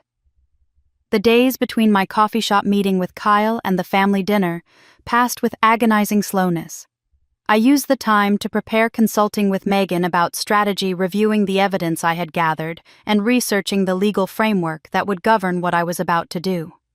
Georgia was a one-party consent state, which meant I could legally record any conversation I participated in without informing the other parties. This single fact would make all the difference. I chose the restaurant carefully. It was upscale enough to signal that this was a special occasion, public enough to discourage dramatic outbursts, and quiet enough that my phone's recording app would capture clear audio. I made reservations for a corner booth where we would have privacy but remain visible to staff. I requested a table away from the kitchen and the main traffic areas. Every detail was calculated to create the optimal environment for confession. The invitation I extended to my parents was warm and conciliatory. I told them I had been doing a lot of thinking since Christmas, that I realized family was more important than temporary disagreements, that I wanted to clear the air and move forward together. My mother responded with effusive relief, saying she knew I would come around eventually, that I had always been her sensible daughter. My father simply said he was glad, his gruff voice carrying an undertone of something that might have been guilt. Kyle's response was more guarded. He knew something had shifted at our coffee shop meeting, even if he could not identify exactly what. But the promise of potential financial help, however vague I had kept it, was enough to ensure his attendance. He needed money badly enough to walk into a situation that made him uncomfortable. I arrived at the restaurant an hour early. The hostess showed me to our reserved booth, and I spent the time setting up my phone's recording app, testing the audio quality, positioning the device where it would capture conversation clearly while remaining unobtrusive. I ordered a glass of wine to calm my nerves and reviewed the questions I planned to ask. This dinner would determine whether my family could be saved, or whether they would condemn themselves with their own words. My parents arrived together, dressed more nicely than I had seen them in years. My mother wore a dress I remembered from happier occasions, and my father had put on a tie, something he only did for important events. They spotted me in the booth and approached with expressions of cautious optimism. My mother hugged me tightly and whispered that she was so happy we were doing this. My father clasped my shoulder and said, "Family was the most important thing, that blood always found its way back together." I smiled and agreed with both of them, playing the role of the prodigal daughter returning to the fold. Kyle arrived 20 minutes late, sliding into the booth with apologies about traffic that I knew were lies. His eyes darted between me and our parents, trying to read the situation, still uncertain what game I was playing. I greeted him warmly and said I was glad he could make it. The smile I gave him was genuine in a way he could not have understood. I was genuinely glad he was here. I needed all three of them present for what came next. We ordered food and made small talk about topics that mattered to none of us. I asked about neighbors and cousins and family friends, guiding the conversation through safe territory, while my family relaxed into the comfortable assumption that everything was returning to normal. The wine flowed freely. Tensions eased. My parents began to believe they had weathered another crisis without consequence. Then I steered the conversation toward finances with the subtlety of a professional investigator. I mentioned casually that I had been doing some personal financial planning lately, organizing my documents and reviewing my credit history. It was boring stuff, I said with a self-deprecating laugh, but important for someone approaching 40. While going through old paperwork, I had found some documents with my name on them that I did not remember signing. Probably just things from years ago that had slipped my mind. Could they help me understand when I might have signed certain papers? My parents exchanged a glance loaded with silent communication. I watched them calculate. Watched them decide that the safest path was partial honesty wrapped in justification. My mother spoke first. She explained that sometimes over the years it had just been easier to use my name on certain documents. Nothing major, she assured me. Just practical matters where having a co-signer made the process smoother. They knew I would not have minded if I had been there to ask, so they went ahead without bothering me. Family helps family, she said, echoing the phrase that had been used to justify my exploitation for decades. My father nodded along, adding that these were technical matters, paperwork formalities that did not really mean anything. He said my name carried more weight with banks because of my stable job and good credit history. Using it helped the whole family, and what helped the family helped everyone. I asked for specifics, keeping my voice curious rather than accusatory. What kinds of documents? When had they been signed? I explained that I needed to understand for my own records for tax purposes for the financial planning I was doing. They began to enumerate the crimes they had committed against me, each confession recorded clearly on my phone. The credit cards they had opened using my information. The loans they had co-signed in my name, the guarantees they had attached to Kyle's debts. With each revelation, they wrapped the theft in language of family obligation and practical necessity, genuinely believing they were convincing me to forgive rather than providing evidence for prosecution. I nodded along, asked clarifying questions, encouraged them to continue. Every detail they provided was another nail in their legal coffin. By the time the main courses arrived, I had recorded enough admissions to support multiple fraud charges. As dinner wound toward its conclusion, my mother mentioned the topic I had been waiting for her to raise. She said she hoped I was not still upset about that surgery money, that they truly had intended to replace it, but times had been difficult. And I should not expect too much from grandmother's estate either, she added, her voice taking on a conspiratorial tone. The estate had turned out to contain much less than everyone originally thought. There had been debts and expenses that nobody anticipated. By the time everything was settled, there was barely enough to cover the funeral costs. My blood ran cold as I listened to this lie delivered with such practiced ease. I knew exactly how much grandmother's estate contained because I had seen the records. I knew about the trust fund, the investments, the property that should have been distributed according to her will. And I knew that my parents had been stealing from that estate for over 15 years, forging documents and transferring funds that were never meant for them. They were not just confessing to the crimes I already knew about. They were revealing that the theft was even larger than I had imagined. The dinner ended with embraces and promises to do this more often, my family believing that reconciliation had been achieved. But I was not finished. I suggested we continue the evening at their house, saying I was not ready for the family time to end. My parents agreed with enthusiasm that seemed genuine. Kyle looked less certain, but the unspoken promise of financial help kept him compliant. We drove in separate cars to the home where I had grown up, invisible the house that was now at risk of foreclosure because of debts my family could not manage. My phone continued recording as we settled into the living room. I had checked the battery before leaving the restaurant and confirmed I had hours of capacity remaining. Everything that happened in this house tonight would be documented, every word preserved for whatever legal proceedings might follow. I accepted a glass of wine I did not intend to drink and guided the conversation back toward grandmother's estate. I mentioned that I had been thinking about her lately, remembering how kind she had been to me as a child. I wondered aloud what had happened to all her things, her jewelry, her furniture, the investments she had mentioned over the years. It seemed strange that everything had simply evaporated after her death. My father's expression tightened. He said grandmother's affairs had been complicated, that settling the estate had taken longer than expected, that these were old matters best left alone. His voice carried a warning tone I recognized from childhood, the signal that a topic was closed for discussion. But I was no longer the obedient daughter who accepted dismissal without question. I pushed harder, asking specific questions about the estate that I already knew the answers to from my meetings with Mr. Henderson. I inquired about the property grandmother had owned, the investment accounts she had maintained, the specific bequests outlined in her will. With each question, I watched my parents grow more uncomfortable. They had not expected this level of detail. They had not prepared lies comprehensive enough to cover the scope of my knowledge. My mother drained her wineglass and refilled it immediately. The alcohol was loosening whatever restraints normally governed her speech. She looked at my father with an expression that carried decades of accumulated resentment. Then she began to talk. She spoke about how difficult her marriage had been, living with a man who had never stopped grieving his first son.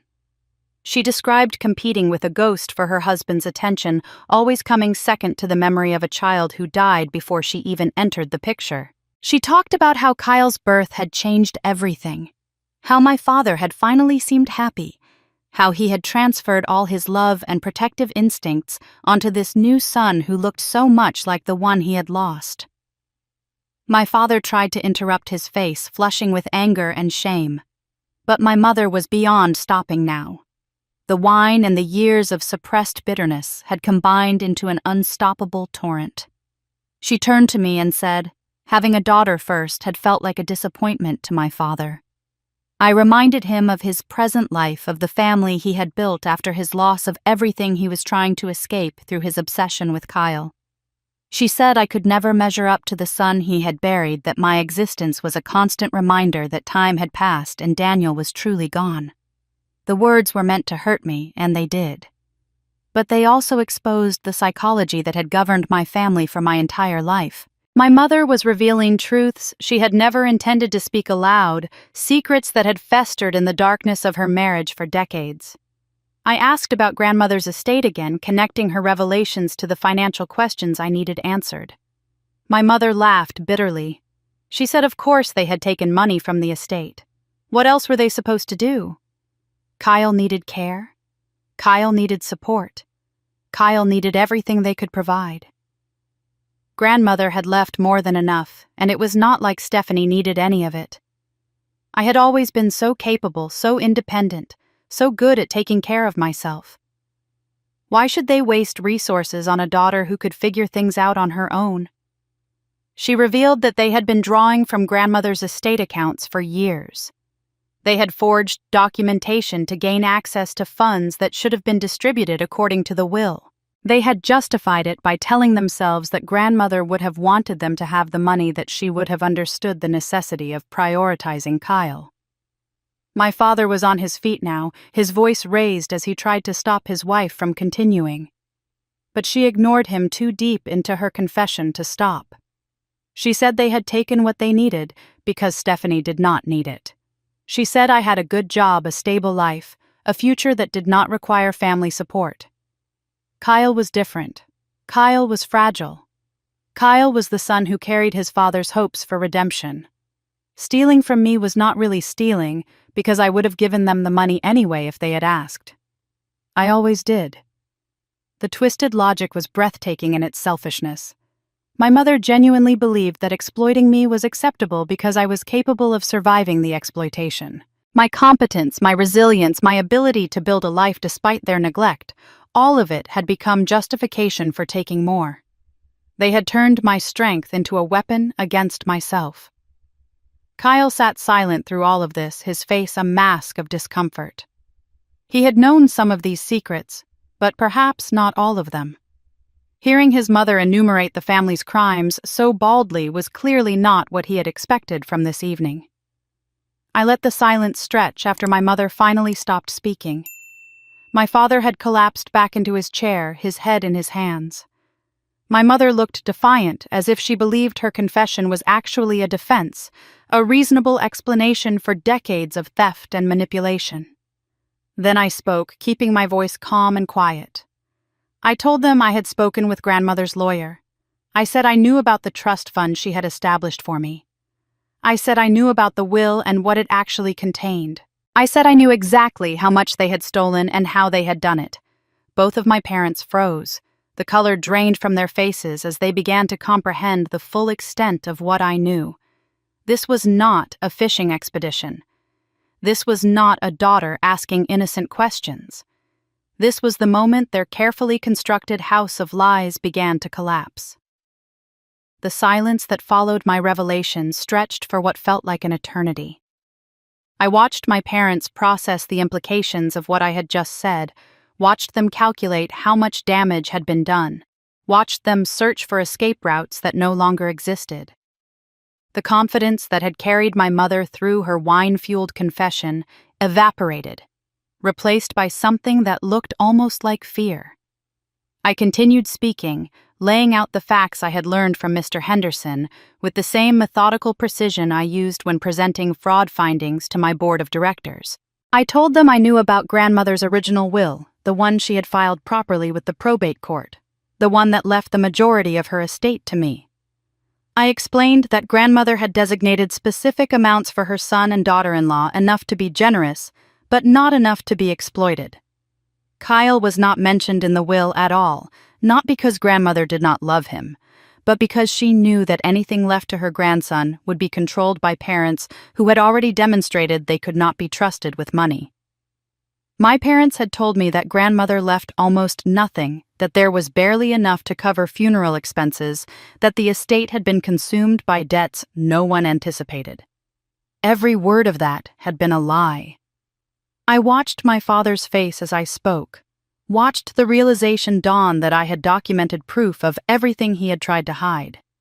I saw the moment he understood that his daughter was no longer the passive victim he could manipulate. For the first time in my life, he looked at me with something approaching respect, though it was heavily contaminated by fear. I continued with the specifics. For over 15 years, they had been illegally withdrawing funds from estate accounts using forged documentation. They had changed the address on file so that correspondence would be sent to their home rather than to me. They had forged my signature on withdrawal requests, transfer authorizations, and account modification forms. They had systematically drained assets that grandmother had intended for my protection, funneling the money into their own accounts to pay for Kyle's failed education attempts, Kyle's luxury vehicles, Kyle's basement renovation, Kyle's entire lifestyle of entitled comfort. The total amount they had stolen from my inheritance exceeded $200,000. The number hung in the air between us, impossible to minimize or explain away. This was not a minor transgression, not a family misunderstanding, not a technicality that could be resolved with apologies and promises. This was a sustained criminal enterprise that had operated for over a decade, targeting their own daughter with calculated precision. My father found his voice first. He tried to frame their actions as something reasonable, something understandable, something that any family might do under similar circumstances. He said the money had stayed in the family, that it had been used for family needs, that nothing had been wasted on strangers or lost to outsiders. He claimed they had always intended to tell me eventually, once the time was right, once Kyle was more stable, once the financial pressures had eased. He said grandmother would have understood. She would have wanted them to use her resources to help her grandson, even if the will did not explicitly provide for that. She had been traditional, he argued, from a generation that believed family money should flow where family needs were greatest. They were just honoring her spirit even if they had to bend the letter of her wishes. My mother chimed in with her own justification. She pointed out that I had a good job, a successful career, a life that did not depend on inherited money. I had proven I could take care of myself without family support. Kyle was different. Kyle needed help. Kyle had always needed more than I did. Taking my inheritance to provide for Kyle was not really stealing because I would have been fine either way. The logic was so twisted, so self-serving, so completely divorced from any recognizable moral framework that I almost laughed. They had convinced themselves that my competence was permission to exploit me, that my success justified their theft, that my ability to survive their neglect meant they owed me nothing. Kyle sat in stunned silence throughout this exchange. His face cycled through expressions of shock, confusion, and something that might have been shame. I could not tell whether he was genuinely surprised by the scale of the theft, or simply performing surprise for my benefit. Perhaps he had known some of what was happening, but not the full extent. Perhaps he was realizing for the first time that his comfortable lifestyle had been purchased with money stolen from his sister. Or perhaps he was simply a good actor, calculating how to position himself as another victim rather than a beneficiary of the crime. I recorded every word, every excuse, every attempt to minimize what they had done. My phone captured their confessions in clear audio documentation that would serve as evidence if I chose to pursue legal action. They did not seem to realize they were still being recorded. They thought this was a family conversation, painful but private. They did not understand that every syllable was being preserved for potential use in court. When they finally ran out of justifications, I thanked them for explaining. I kept my voice calm and neutral, betraying none of the fury that burned inside me. I told them I appreciated their honesty and that I needed time to process everything I had learned. I gathered my things, said goodnight with hollow courtesy, and walked out of the house where I had spent my childhood being invisible. The cold night air hit my face as I crossed the driveway to my car.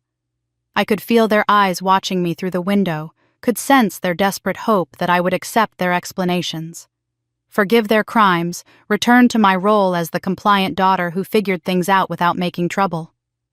I slid into my car and sat for a moment in the darkness, allowing myself to feel the weight of what had just happened. Then I reached into my bag to retrieve my phone and stop the recording. My hand brushed against the folder of estate documents Mr. Henderson had given me weeks ago. I had been carrying them everywhere, reviewing them repeatedly, memorizing every detail. But as I pulled out the folder, now something shifted inside. A piece of paper slipped from between the pages, something I had not noticed before.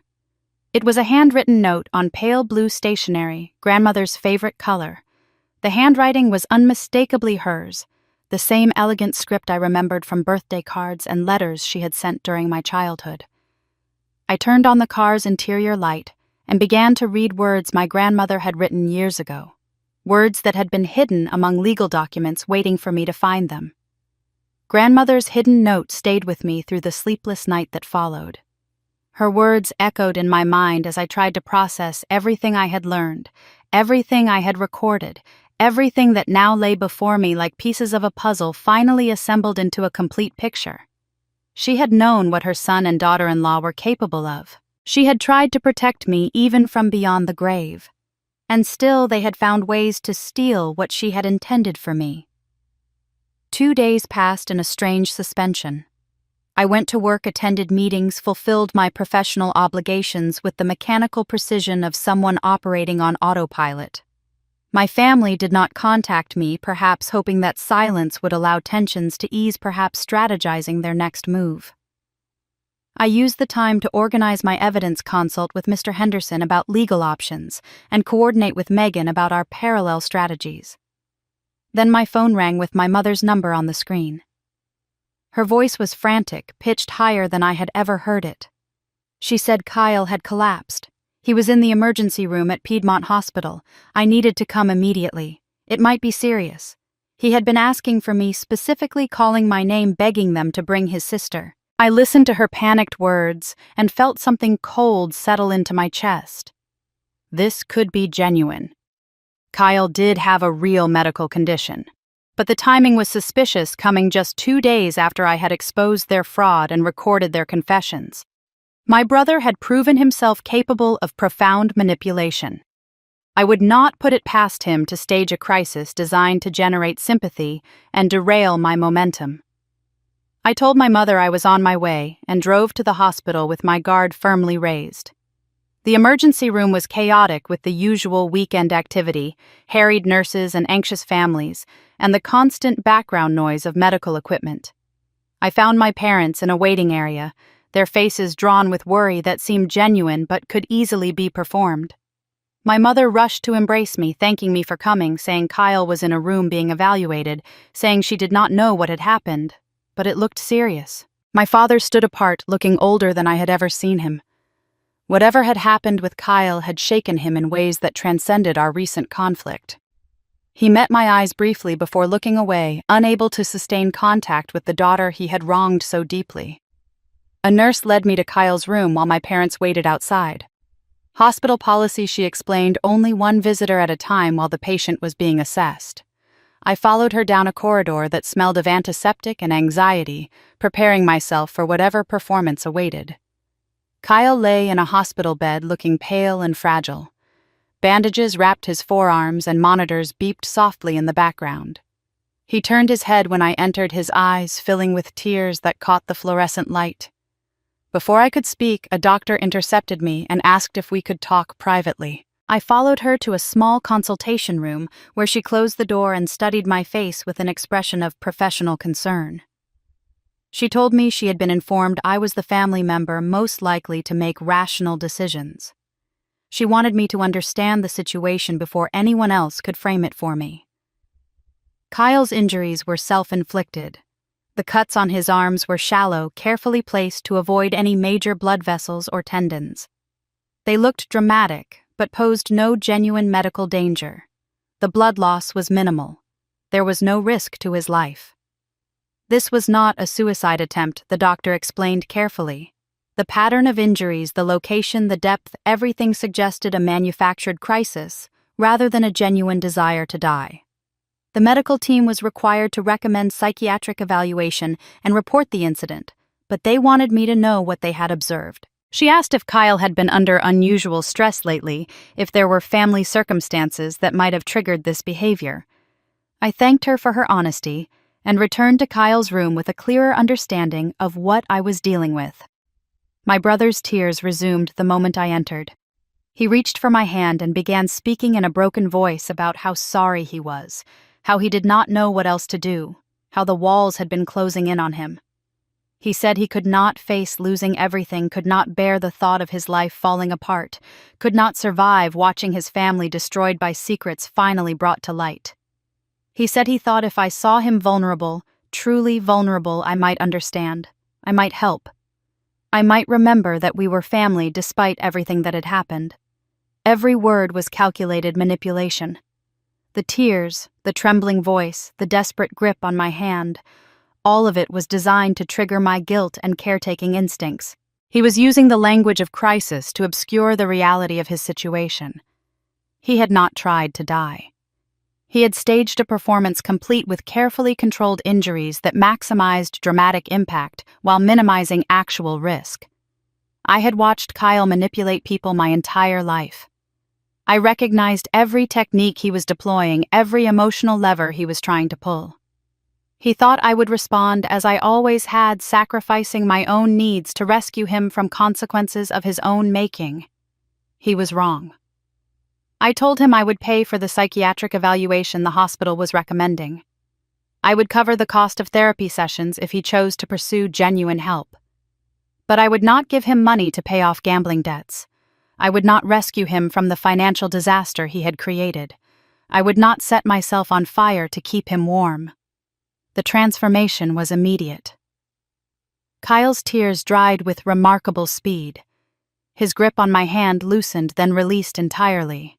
His face hardened into something that looked almost like hatred. He said I was going to regret this. He said I had no idea what he was capable of. He said family was supposed to stick together and I was betraying everyone by refusing to help. I left his room without responding and walked through the hospital corridors toward the exit. My parents tried to intercept me, asking what had happened, demanding to know if I was going to help with the bills. I told them Kyle needed psychiatric care more than financial rescue, and kept walking. The cold evening air hit my face as I stepped outside. I had almost reached my car when my phone rang. It was Megan. Her voice was tight with anger as she told me she had something I needed to hear. She had been monitoring Kyle's phone activity, and she had captured a recording from earlier that day before his hospital stunt. It was Kyle on the phone with a friend laughing about how his stupid sister was going to fall for his hospital act, about how a few cuts and some tears would have me writing checks within the hour. I sat in my car in the hospital parking lot, phone pressed to my ear, listening as Megan explained how she had obtained the recording. Kyle had been sleeping fitfully in his hospital bed, sedated by whatever medications the doctors had administered. Megan had slipped into the room under the guise of a concerned wife and accessed his phone while he was unconscious. She forwarded his recent call history to herself and discovered a conversation that had taken place just hours before his staged collapse. She asked if I was somewhere I could listen privately. I confirmed I was alone in my car. Then she played the recording. Kyle's voice came through the speaker, relaxed and laughing, speaking to someone he clearly trusted completely. He was recounting his plan with the pride of a con artist, describing a successful scheme. The hospital stunt had worked perfectly, he said. His dumb sister had actually shown up looking concerned. He had seen something in her face when she walked into his room, something that looked almost like genuine worry. She would probably pay off his debts now, he predicted. She always caved eventually. She had always been easy to guilt into doing whatever the family needed. He laughed, and the sound was nothing like the broken sobs he had performed for me just an hour earlier. This was genuine amusement, the laughter of someone who genuinely found my concern entertaining. Kyle continued warming to his topic. He explained to his friend that their parents had spent decades training Stephanie to be the family doormat. She was conditioned to sacrifice, programmed to put everyone else's needs before her own, desperate for approval that would never come. That desperation made her controllable. She would never fight back, not really. She might make noise, sometimes might ask uncomfortable questions, but in the end, she would do what she always did. She would figure something out that benefited everyone except herself. His contempt was absolute and undeniable. There was no hidden affection beneath his mockery, no buried love that might surface under the right circumstances. Kyle saw me exactly as he had always seen me, as a resource to be exploited, a mark to be manipulated, a fool who could be counted on to sacrifice herself for people who felt nothing but disdain for her. The recording continued, and Kyle's conversation shifted to topics that made my blood run cold. He began discussing his plans for Megan and their unborn child. Once the baby was born, he intended to file for divorce and demand alimony. He had not worked in years, which meant the courts would likely require Megan to support him. He would claim he had given up career opportunities to support her pregnancy, that he deserved compensation for his sacrifices. His parents would back him with whatever resources they had left, he assured his friend. They always backed him. But divorce was just the beginning. Kyle talked about continuing his affair with another woman, someone he described in terms that made clear he saw her as another conquest rather than a genuine partner. He discussed fighting for custody of the baby, not because he wanted to be a father, but because he knew it would hurt Megan. Custody battles were leverage, he explained. The threat of taking her child would keep Megan compliant, would ensure she did not make trouble during the divorce proceedings, would give him power over her for years to come. He spoke about these plans with casual cruelty, as if destroying his wife's life was simply a strategic necessity rather than a moral atrocity. There was no guilt in his voice, no hesitation, no recognition that the woman carrying his child was a human being deserving of basic decency. Megan's voice returned to the line when the recording ended. She asked if I understood now what we were dealing with. I understood completely. Kyle was not a wounded man lashing out from pain. He was not a victim of circumstance or parental dysfunction. He was a predator who felt entitled to destroy anyone who stood between him and what he wanted. His tears were tools. His vulnerabilities were performances. His entire personality was a mask designed to extract maximum value from the people unfortunate enough to care about him. I asked Megan to send me the recording. She did so immediately, and I saved multiple copies to different devices and cloud storage accounts. This evidence joined the growing archive I had assembled over the past weeks, The dinner recording where my parents confessed to fraud, the documents proving identity theft, the estate records showing systematic theft of my inheritance, Kyle's cruel text messages about my impending death. The legal case against my family was overwhelming. I had enough documented proof to support criminal charges on multiple counts. Identity theft fraud, forgery theft by deception, and now evidence of Kyle's malicious intent that would be relevant in Megan's custody battle. Any prosecutor would be delighted to receive the package I had assembled. Any judge would be appalled by what it revealed. But the evidence represented something more important than legal ammunition. It was liberation. For 37 years, I had maintained hope that my family might change. I had told myself that their treatment of me was misguided rather than malicious, that they loved me in their own flawed way, that someday they would recognize my worth. I had clung to that hope through every dismissal and every exploitation, using it as a shield against the painful truth that I did not want to accept. The recording shattered that shield completely. There was no misunderstanding here, no room for charitable interpretation. Kyle had stated his contempt explicitly, laughed about his manipulation, openly revealed his predatory plans without shame. My parents had confessed their crimes while believing they were justified. The family I had spent my life trying to earn acceptance from had never seen me as anything but a resource to exploit. That hope was finally dead, and in its place something stronger was growing. I called Megan back and asked her to meet me. She agreed without hesitation, suggesting a location where we could talk privately.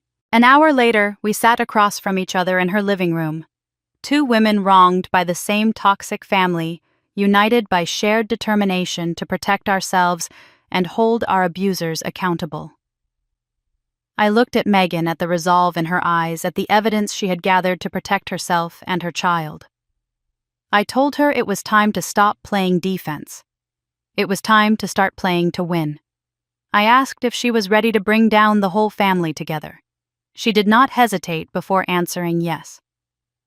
The alliance between Megan and me solidified over the following days as we prepared for the battle ahead. We met at my apartment on a Saturday morning, both of us carrying folders thick with documentation, both of us ready to transform months of private investigation into coordinated legal action.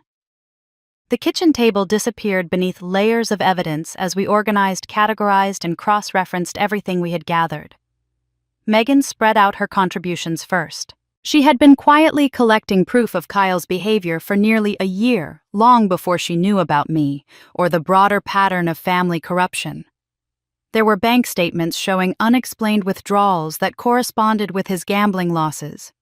There were credit card bills for hotels and restaurants that coincided with his documented affairs. There were screenshots of text messages between Kyle and his various mistresses, explicit communications that left no room for innocent interpretation.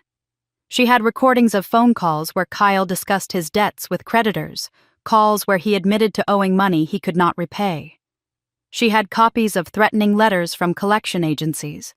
She had documentation of the $30,000 in gambling debts that had driven the family to steal my surgery money, evidence that Kyle's addiction was far worse than even his parents fully understood. Most devastating were the recordings of Kyle discussing his plans for divorce and custody. Megan had captured multiple conversations where he outlined his strategy for using their child as leverage for extracting alimony from a woman he openly mocked for continuing his affairs while fighting to maintain the appearance of a family man. His own words, preserved in digital clarity, painted a portrait of calculated cruelty that no court could ignore. I added my evidence to the growing collection. The dinner recordings where my parents confessed to using my identity for loans, admitted to drawing from grandmother's estate, and justified their theft with twisted logic about family obligation. The documents showing forged signatures on financial applications.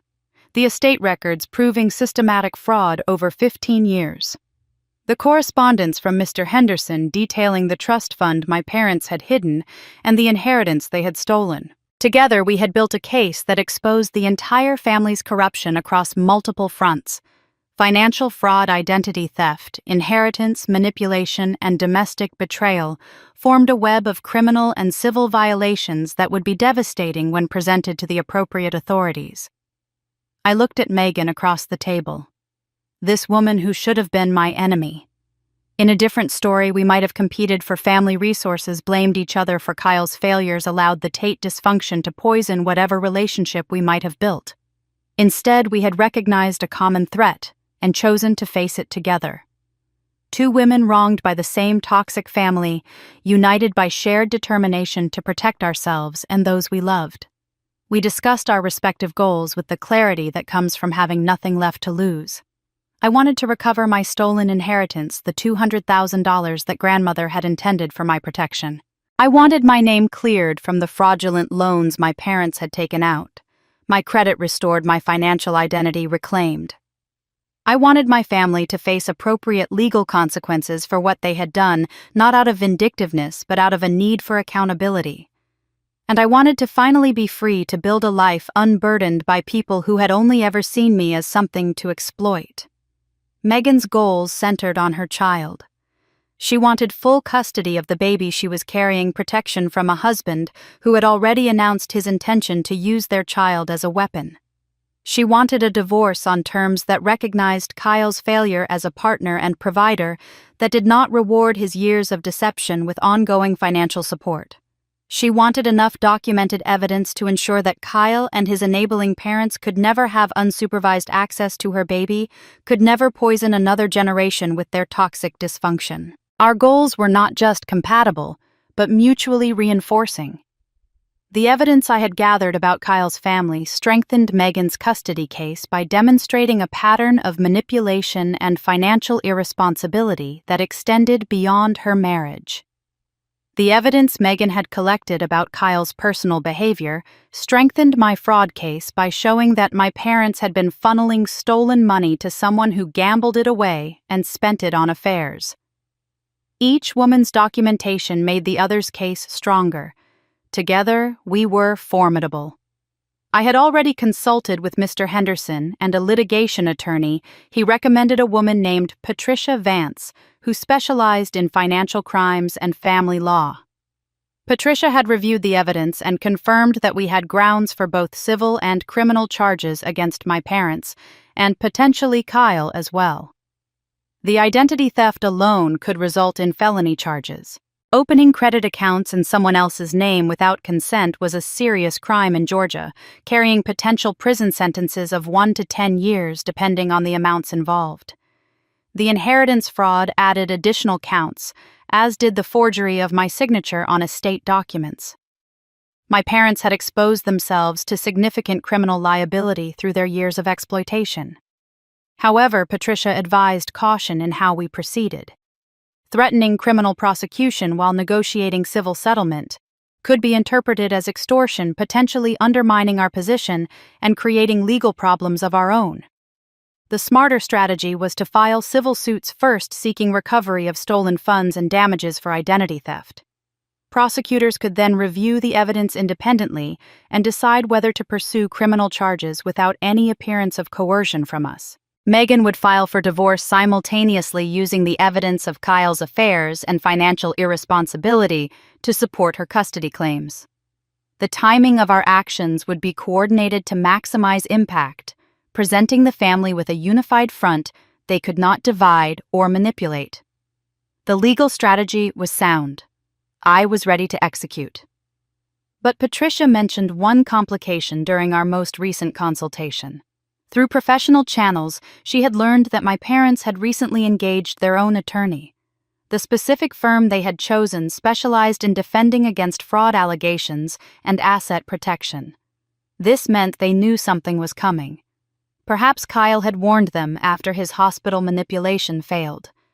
Perhaps they had drawn their own conclusions from my questions and changed behavior. Whatever the source of their awareness, they were no longer passive targets waiting to be exposed. They were preparing to fight. I shared this information with Megan, watching her absorb the implications. We were no longer the only ones with a strategy. The battle had officially begun. The knowledge that my parents had hired an attorney changed our timeline. We could no longer afford to wait to gather additional evidence to perfect our strategy before acting. If they were preparing defenses, we needed to strike before those defenses could solidify. Patricia agreed to accelerate the filing schedule, and I made a decision that would bring everything to a head. I called my mother and told her I needed to have a family meeting. I said I had important news about my health and wanted everyone present. My voice carried just enough vulnerability to be convincing, just enough urgency to ensure attendance. My mother responded with the concerned tone she reserved for situations where she thought she might benefit from my misfortune. She promised to gather everyone at the house that weekend. I knew exactly what they would expect from this meeting. They would assume I was either coming to beg for help with my surgery or announcing that my condition had worsened dramatically. Either scenario offered them advantages. A plea for help would confirm their power over me, would give them leverage to extract forgiveness in exchange for assistance. News of my deteriorating health might trigger inheritance considerations, might make them more careful about how they treated someone whose death could bring scrutiny to their financial arrangements. They were prepared to use whatever I offered to their advantage. They were not prepared for what I actually brought. I arrived at my parents' house with Megan beside me. We had coordinated our appearance carefully professional, but not aggressive, serious, but not threatening. I carried a folder thick with documents and a small recording device that I placed openly on the coffee table. Megan carried her own evidence and a tablet loaded with audio files. The family's faces shifted through a rapid sequence of emotions as we entered. Confusion at seeing Megan with me, suspicion at the folder and recorder, fear as they began to comprehend that this was not the meeting they had anticipated. Kyle started to speak, probably some deflection or accusation. But I held up my hand, and he fell silent. The gesture surprised even me with its authority. For the first time in my life, I was the one controlling the room. I began methodically laying out documents one by one on the coffee table. Bank statements showing fraudulent accounts opened in my name. Loan applications bearing forged signatures. Estate records documenting years of unauthorized withdrawals. Each paper was a piece of evidence, and each piece was undeniable. Then I played the recordings. First came the Christmas dinner audio, my mother's casual mention of spending my surgery money, my father's indifferent silence. The sound of their own voices forced them to confront words they had hoped would be forgotten. My mother's face flushed with embarrassment or anger, I could not tell which. Next came the restaurant dinner, their detailed confessions about using my name for loans, their admissions about the estate theft, their justifications wrapped in language of family necessity. My father's voice explaining that grandmother would have understood. My mother's voice arguing that I did not need the money anyway. Every excuse, every rationalization played back in perfect clarity. Finally, I played Kyle's hospital recording, his laughing voice, mocking his stupid sister, his confident prediction that I would pay his debts because I was trained to be the family doormat. I watched my brother's face as he heard himself exposed, watched the calculation in his eyes as he tried to assess whether there was any way to salvage his position. My father attempted to minimize the situation. He said families have disagreements, that documents could be misinterpreted, that recordings taken out of context did not tell the whole story.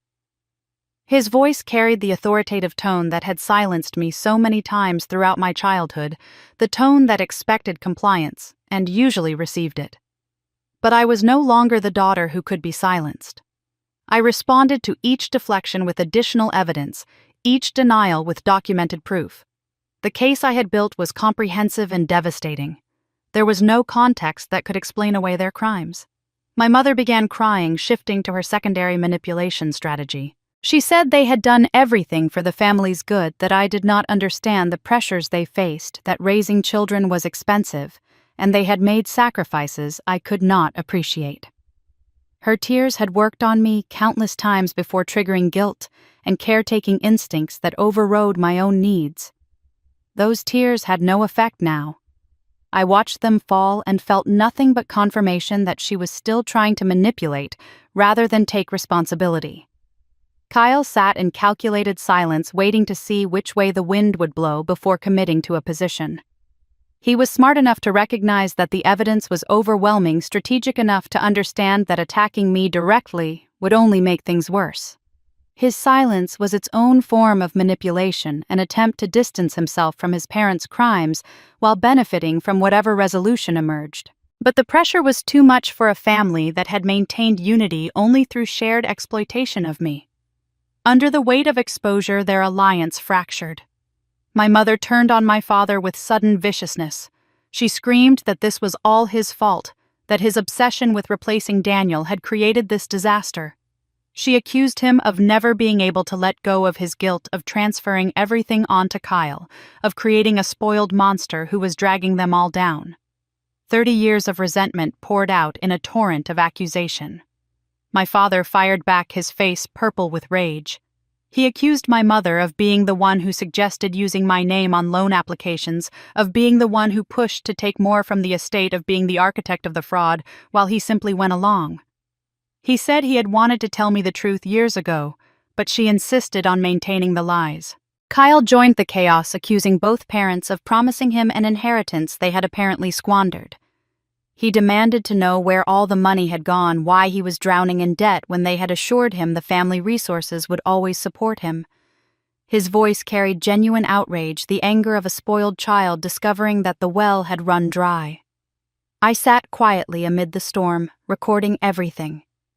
Watching the family I had spent 37 years trying to belong to tear itself apart. Every accusation they hurled at each other was additional evidence, additional ammunition, additional confirmation that I had been right to stop hoping for their love. Then my father shouted something that silenced everyone. "If you want to talk about fraud," he screamed at my mother, "why do you not tell Stephanie what really happened to her college fund?" The silence that followed my father's outburst was absolute. Even the ambient sounds of the house seemed to fade, leaving only the weight of words that could not be taken back. My mother's face went pale, then red, cycling through emotions too fast to track. Kyle looked confused, apparently unfamiliar with whatever secret had just been referenced, and I sat frozen, processing the implications of what I had heard. My college fund. I had not thought about that in years, had accepted the explanation my parents gave me when I was 17 and preparing for university applications. They told me there was no money set aside for my education, that times were hard, that I would need to take out loans and work my way through school like plenty of other students did. I had believed them because I had no reason not to, had spent the next decade working multiple jobs and accumulating debt while completing my degree. Now my father was suggesting that story had been a lie. I asked him to explain what he meant, keeping my voice steady despite the churning in my stomach. My father glared at my mother, his earlier attempts at family unity completely abandoned. He said that when I was born, both sets of grandparents had contributed to a college fund in my name. His parents and my mother's parents had each made substantial initial deposits, and additional contributions followed at birthdays and holidays throughout my childhood. The fund had been invested conservatively, but steadily growing over 18 years, into a sum that should have covered 4 years of university with money left over. He said the fund had contained over $100,000 by the time I was ready for college. The number hit me like a physical blow. $100,000, enough to have paid for my entire education without loans, enough to have freed me from the crushing debt that had shaped my 20s, enough to have opened doors that remained closed because I could not afford the opportunities that wealth provided. I asked what happened to the money. My mother finally spoke, her voice defensive and shrill. She said they had needed it for emergencies. The house had required repairs. There were medical expenses when Kyle was young. Life was expensive, and the college fund was sitting there unused while bills piled up. They had always intended to replace it, she insisted, but somehow there was never enough money to put back what they had taken. But the timeline she was describing did not make sense. I calculated quickly in my head. Kyle was 5 years younger than me. If they had depleted my college fund by the time I was 17, most of that money had been spent before Kyle was even 12 years old, before any significant medical expenses for his kidney condition would have emerged. They had not taken my education fund to pay for Kyle's treatment. They had taken it years earlier for reasons that had nothing to do with their younger child. I pressed for specifics, demanding to know exactly when and why the fund had been emptied. My father, apparently determined to distribute blame as widely as possible, provided the details my mother was trying to obscure. They had started drawing from my college fund when I was still in elementary school. The first major withdrawal paid for a new car my mother wanted. The second funded a renovation of the kitchen. Subsequent withdrawals covered vacations, furniture, landscaping, all the small luxuries that made their lives comfortable while supposedly money was tight. By the time I entered high school, the fund was nearly empty. They had spent years telling me that college would be expensive, preparing me psychologically to accept that I would need to fund my own education. They had manufactured a narrative of financial hardship while spending my inheritance on their own comfort. I thought about everything I had sacrificed during my college years. The exhausting schedule of classes and work shifts that left me perpetually sleep-deprived. The opportunities I turned down because I could not afford unpaid internships or study abroad programs. The relationships that suffered because I was always working, always stressed, always one unexpected expense away from disaster. The years after graduation spent paying off debt instead of building savings or pursuing dreams. All of it was because my parents had chosen to steal from me before I was even old enough to understand what they were doing. Kyle's education, by contrast, had been fully funded. His multiple college attempts, his dropped classes, his changed majors, all of it paid for by parents who never questioned whether their investment in him was worthwhile. When he failed out of one school, they simply enrolled him in another. When he decided a particular program was not right for him, they supported his exploration of alternatives. The golden child received unlimited second chances while I worked double shifts to afford textbooks. This revelation hit harder than the recent frauds because it exposed the truth I had never wanted to face. The pattern of exploitation had not begun when I was an adult, had not emerged gradually as family circumstances changed. It had started at the very beginning. From infancy, I had been designated as the child who would sacrifice so that others could prosper. The decision to prioritize Kyle over me was not a response to his medical condition or his special needs. It predated his birth entirely. Every struggle I faced in my 20s, every opportunity missed, every dream deferred. All of it traced back to a choice my parents made when I was still a child. They looked at their daughter and decided she was worth less than their own comfort. They stole her future to fund their present and never lost a moment of sleep over the theft. The betrayal was not recent. It was foundational. I stood slowly gathering the evidence folder and the recording device. My movements were deliberate and calm, but something inside me had turned to ice. I looked at each member of my family in turn, seeing them clearly for the first time. Not misguided people who had made mistakes, but thieves who had spent my entire life treating me as a resource to be exploited. I told them I would see them in court. I walked toward the door, each step carrying me further from the people who should have loved me and closer to the justice I was finally ready to pursue. My hand was on the doorknob when my mother's voice cut through the air. She screamed that she would die before she gave me anything. Her words were venomous, stripped of any pretense of maternal affection. She said I was an ungrateful child who had never appreciated what they had done for me, that I had always been difficult, that I did not deserve the family I had been given. I turned back and met her eyes with a gaze that had grown cold over 37 years of being treated as less than human. I held my mother's gaze for a long moment, letting her see the woman I had become, the woman her cruelty had forged. Then I turned and walked out of the house without another word. There was nothing left to say. The time for words had passed. Now the time for action had arrived. The following Monday morning, Patricia Vance filed civil suits against my parents in Fulton County Superior Court. The complaints detailed fraud, identity theft, conversion of assets, and breach of fiduciary duty. Each count was supported by documentary evidence that Patricia described as among the most comprehensive she had ever assembled in a family fraud case. The legal documents ran to over 50 pages, methodically cataloging decades of exploitation with the cold precision of financial analysis. Simultaneously, Patricia submitted an evidence package to the district attorney's office for review of potential criminal charges. This was a separate track from the civil litigation one that we could not control but that the evidence strongly supported.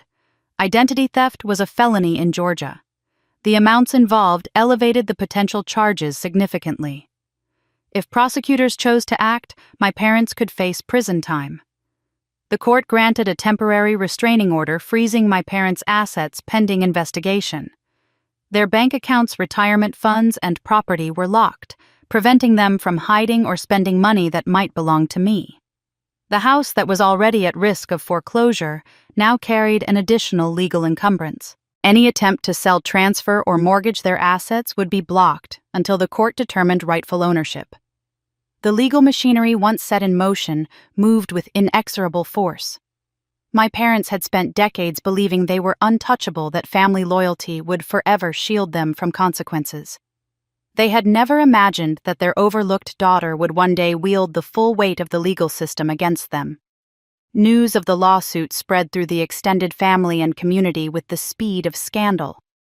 Court filings were public records, and someone, perhaps a curious relative or a neighbor with legal access, found the documents and began sharing the details. Within days, the Tate family's carefully constructed facade of middle-class respectability had crumbled.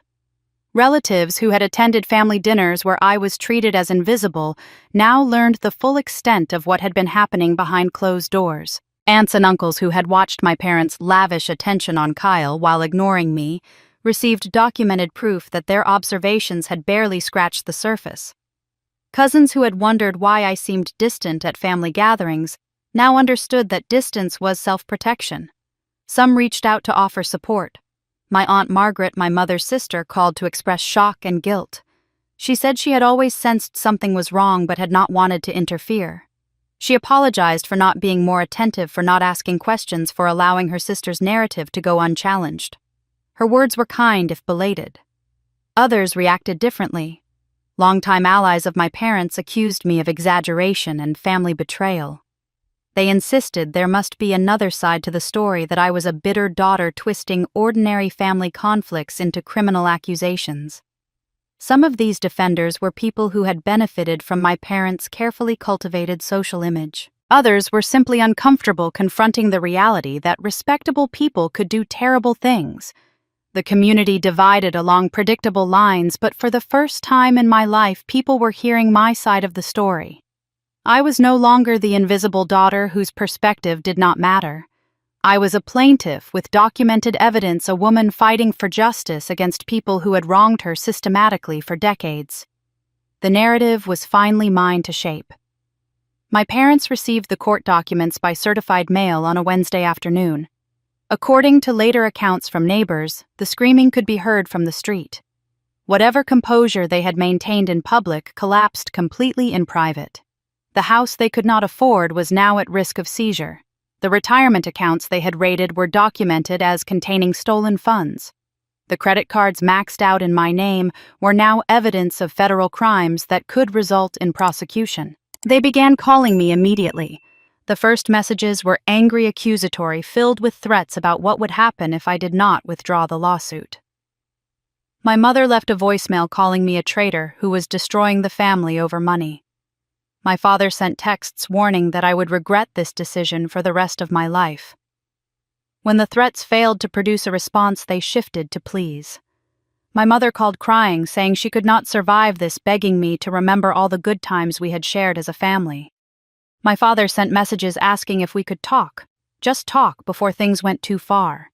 They offered to apologize, to make things right, to find some way to settle this privately without courts or lawyers or public humiliation. I did not answer their calls. I did not respond to their texts. I had spent 37 years trying to earn their love through compliance and sacrifice. That chapter was over. Communication would now flow through attorneys and legal documents, not family phone lines. The calls became increasingly desperate over the following days. They alternated between threats and pleas, unable to process that their overlooked daughter had become the instrument of their destruction. They tried reaching out through relatives, through old family friends, through anyone who might have influence over me. Each attempt was reported to Patricia and documented for potential use in demonstrating their attempts at improper contact. Then, a week after the lawsuits were filed, I received a message from the last person I expected to hear from. Kyle contacted me directly through a new phone number, probably to avoid having his call blocked with the others. His message was brief and businesslike, stripped of the manipulation and entitlement that usually characterized his communication. He said he wanted to make a deal. He would testify against our parents in exchange for being left out of the civil lawsuit and any criminal referrals. He claimed to have evidence of crimes I did not even know about, yet documentation he had kept as insurance over the years, proof that would strengthen my case significantly. He wanted to meet to discuss terms. Just the two of us. No lawyers. I did not agree to meet Kyle alone. Whatever evidence he claimed to possess, I was not going to give him an opportunity to manipulate me without witnesses or legal counsel present. I responded to his message with a counteroffer he could present his proposal at Patricia Vance's office with her present as my representative. If he wanted to make a deal, he could do it properly. Kyle agreed, which told me how desperate he had become. He arrived at Patricia's office looking haggard in a way I had never seen before. The golden child who had always carried himself with the confidence of someone who knew the world would bend to accommodate him, now moved with the uncertainty of a man whose foundations had crumbled. His clothes were wrinkled, his face unshaven, and his eyes carried the hollow look of someone who had not slept well in weeks. Patricia showed him to a conference room where I was already waiting. I watched my brother take in the formal setting, the legal documents spread across the table, the recording device that Patricia had placed openly in the center. This was not a family discussion. This was a negotiation between adversaries. Kyle launched into his pitch with practiced desperation. He said he wanted to help me, that he had information that would strengthen my case significantly.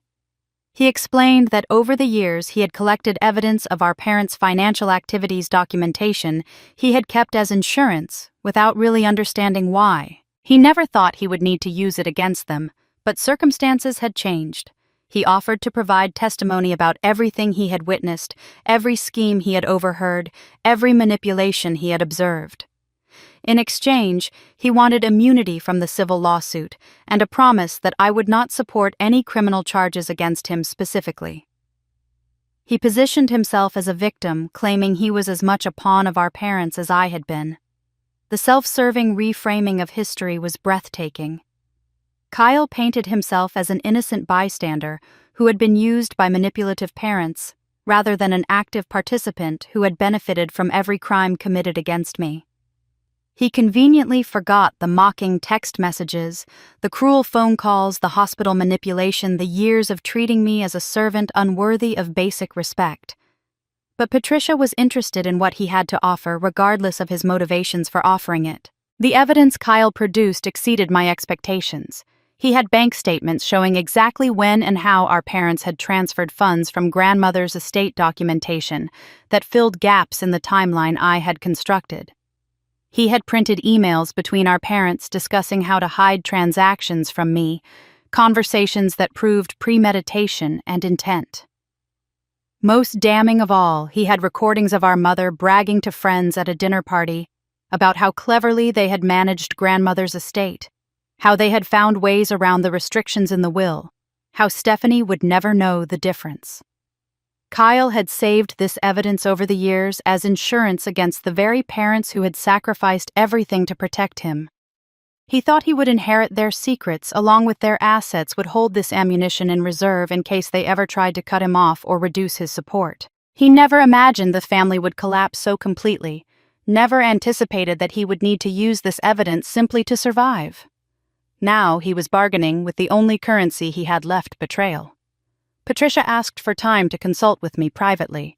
Kyle was escorted to a waiting area while we reviewed his materials and discussed implications. The evidence was valuable, Patricia confirmed.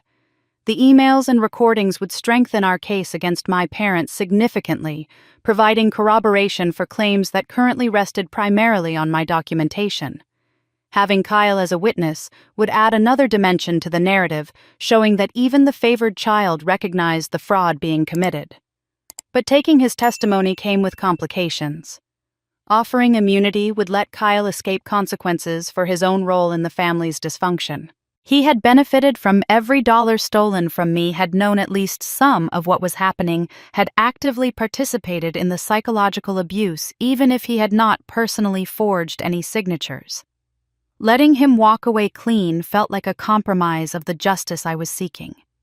Patricia advised that Kyle's hands were not clean, and that his evidence could potentially be obtained through subpoena regardless of any deal we made with him. The recordings might raise consent issues under Georgia's one-party law, but the emails and financial documents were likely accessible through legal discovery processes. We did not necessarily need his cooperation to benefit from the evidence he had collected. I made my decision. Kyle was brought back into the conference room, his face carrying the desperate hope of someone who believed he had found a way out. I let him sit, let him arrange himself, let him prepare for the negotiation he thought was about to begin. Then I told him his offer was rejected. I explained that his evidence was valuable, but his testimony was not worth the price of his immunity. I told him he would face his own reckoning for his role in the family's abuse, that the courts would determine what consequences he deserved, just as they would determine consequences for our parents. I said the fact that he would sell out the people who had sacrificed everything to protect him proved he had never been worth their devotion in the first place. Kyle's face transformed from hope to fury in the span of seconds. He stood abruptly, knocking his chair backward, his voice rising as he called me names I had heard from him before, but never with such venom. He said I would regret this, that I was destroying the only chance we had to resolve things reasonably, that I was going to end up with nothing, because I was too stupid to take a good deal when it was offered. Patricia calmly informed him that security would escort him out if he could not control himself. Kyle left in a storm of threats and profanity, slamming doors as he went. The conference room fell silent in his wake, the echoes of his rage slowly fading. Then my phone rang. The caller ID showed Dr. Morrison's office at Piedmont Heart Institute. I answered with a sense of foreboding that proved immediately justified. Dr. Morrison's voice was gentle but firm as she explained that my latest test results had arrived. The progression of my condition had accelerated beyond what she had hoped. Surgery could no longer be postponed without accepting unacceptable risk. The procedure needed to be scheduled within the next 2 weeks. Dr. Morrison's words echoed in my mind as I ended the call and sat in stunned silence.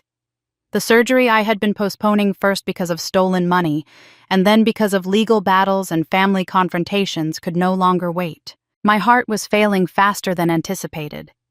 The choice was no longer between justice and health. It was between living and dying. For the first time in months, I stopped thinking about my family and started thinking about myself.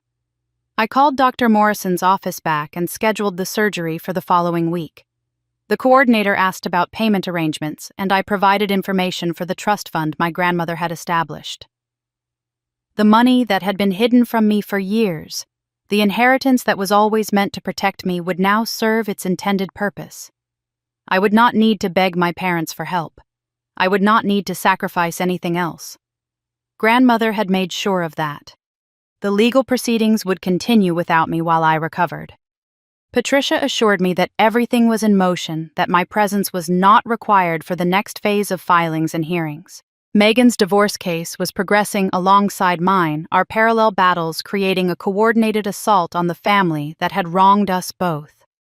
I could focus on healing while the legal system did its work. The night before my surgery, I sat alone in my apartment reading grandmother's handwritten letter for what must have been the 100th time. Her elegant script had become as familiar to me as my own handwriting, her words memorized but still powerful each time I encountered them. She had known what I would face. She had prepared for it decades in advance. And she had believed with absolute certainty that I would not only survive, but thrive. I held the letter against my chest and felt her presence surrounding me like a warm embrace. Tomorrow, doctors would open my chest and repair the damage that years of neglect had caused. They would fix what my parents' indifference had broken. And when I woke up, I would begin building the life my grandmother always knew I deserved. The surgery took 4 hours. I remember nothing between the anesthesia taking effect and waking up in the recovery room with tubes in my arms and monitors beeping steadily around me. The first face I saw was a nurse who smiled and told me everything had gone perfectly. The valve had been repaired. The damage had been contained. I was going to be fine. The days that followed blurred together in a haze of medication and monitored rest. Hospital staff came and went, checking vital signs and adjusting medications and encouraging me to take short walks down the corridor as my strength returned. The physical recovery was painful but straightforward. My body knew how to heal itself once given the chance. Patricia visited on the third day, bringing updates about the legal proceedings along with flowers from Megan and well wishes from colleagues at work. The news she delivered was satisfying in ways I had not anticipated. My parents had been forced to put the family home on the market. Their legal fees were mounting, and the frozen assets meant they had no liquid funds to cover their attorney's bills. The house that had always symbolized their middle-class respectability, the home where I had grown up invisible and overlooked, would be sold to pay for the consequences of their crimes. Kyle's situation had deteriorated even further. Megan had given birth to a healthy baby girl 3 weeks earlier, and the family court had granted her temporary sole custody. Kyle's visitation rights were restricted and supervised, a consequence of the documented instability and manipulative behavior that Megan's evidence had revealed. The golden child who had been given everything was now forbidden from seeing his own daughter without a court-appointed monitor present. The empire of lies and favoritism that had defined my childhood was crumbling, and I was alive to witness it. Recovery gave me time to reflect on what I wanted my future to look like. For 37 years, I had been defined by my role in my family, the overlooked daughter, the responsible one who sacrificed, the backup plan for everyone else's failures. Every decision I made had been filtered through the question of how it would affect my parents, my brother, my desperate hope for acceptance that never came. That filter was gone now. The family I had tried so hard to belong to had revealed itself as a collection of criminals and manipulators who had never deserved my loyalty. I owed them nothing. I was connected to them only through legal proceedings that would eventually conclude. When the courts finished their work, I would be free. For the first time in my life, I was simply Stephanie. Not someone's daughter or sister or backup plan. Just a woman who had survived, who had fought back, who had refused to accept the role that others had assigned her. I had resources from my grandmother's estate and my own career. I had freedom from the obligations that had constrained me. I had a future that belonged entirely to me. The heart that almost failed me was now beating stronger than ever. I could feel it with each pulse, steady and reliable, repaired by skilled surgeons, but also healed by the liberation of finally loving myself more than I loved people who had never loved me back. I spent my final day in the hospital, walking the corridors with increasing confidence, my body remembering how to move without pain, my mind planning the life I would build when I left these walls. I would return to work when I was ready. I would continue my friendship with Megan, the unexpected ally who had become a genuine friend. I would create a life filled with people who valued me, experiences that brought me joy, purposes that I chose for myself rather than accepted from others. As I was packing my bag to leave, my phone rang with Patricia's number on the screen. Her voice carried an unusual tone, something between professional neutrality and personal curiosity. She had unexpected news. The family home auction was scheduled for the following month.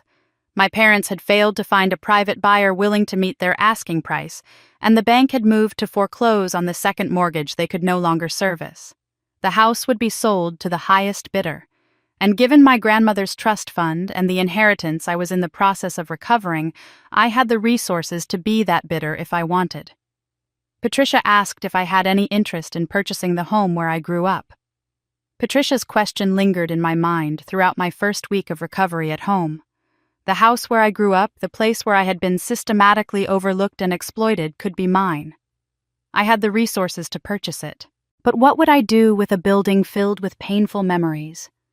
The answer came to me gradually, taking shape over quiet evenings of reflection. I would not move into that house. I would not sell it for profit.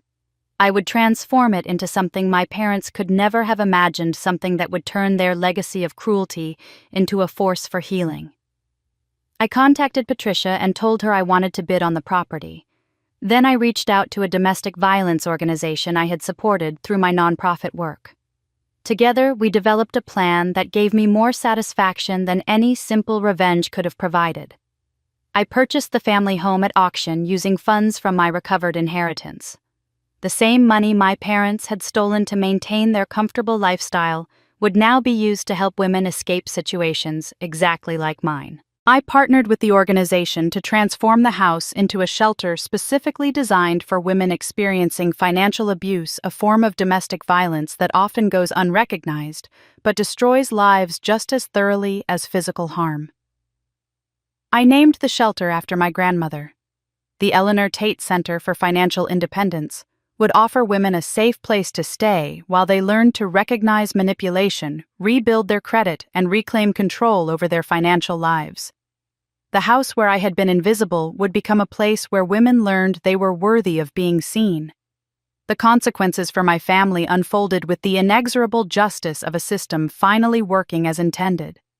My parents were forced into a small rental apartment on the outskirts of town after the house sale barely covered their legal debts. The criminal investigation proceeded independently of my civil case, and prosecutors determined there was sufficient evidence to pursue charges. They faced potential prison time for identity theft and fraud, their fates now in the hands of a system they had believed would never touch people like them. Former friends avoided them. Neighbors who had admired their respectable facade now crossed the street to escape uncomfortable encounters. Their reputation was destroyed beyond any hope of recovery. Kyle's divorce was finalized 6 months after Megan gave birth. She received full custody of their daughter and substantial child support calculated from whatever income Kyle could earn.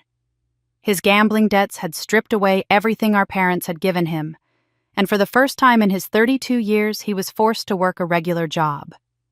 The golden child who had never faced consequences now spent his days in an entry-level position, his lifestyle reduced to a small apartment and a used car. He was no longer anyone's priority, no longer protected from reality, no longer special. He was simply a cautionary tale about what happens when entitlement meets accountability. 1 year after my surgery, I stood at a podium in a downtown hotel ballroom accepting a community service award for my work establishing the Eleanor Tate Center. The shelter had already helped dozens of women recognize the signs of financial abuse and take steps to protect themselves. Our programs taught credit repair, budget management, and the legal rights that victims often did not know they possessed. We had become a model that other organizations were studying for replication. As I delivered my acceptance speech, I noticed a news camera panning across the audience. The story of a woman who had turned family trauma into community service had attracted media attention, and coverage would likely appear on local broadcasts that evening. Somewhere, I knew my parents and Kyle might be watching. They might see their invisible daughter standing in a spotlight, honored by the community for transforming their cruelty into something beautiful. They might finally understand that the child they had dismissed as unworthy of investment had become someone whose life mattered to hundreds of people. But I realized as I spoke about resilience and transformation that I no longer cared whether they watched. I did not need their approval anymore. I had spent 37 years hungry for recognition they would never give. That hunger had finally been satisfied not by them, but by my own choices, my own accomplishments, my own determination to build a life worth living. I had something better than their approval. I had my own life lived on my own terms, surrounded by people who valued me for exactly who I was. The applause that followed my speech was genuine and warm. Colleagues, friends, and supporters surrounded me as I stepped away from the podium, offering congratulations and sharing stories of women the shelter had helped. I felt more connected to this room full of relative strangers than I had ever felt to my own family. As the crowd began to thin, a young woman approached me hesitantly. She carried a sleeping baby in her arms, and something about her face seemed familiar in a way I could not immediately place.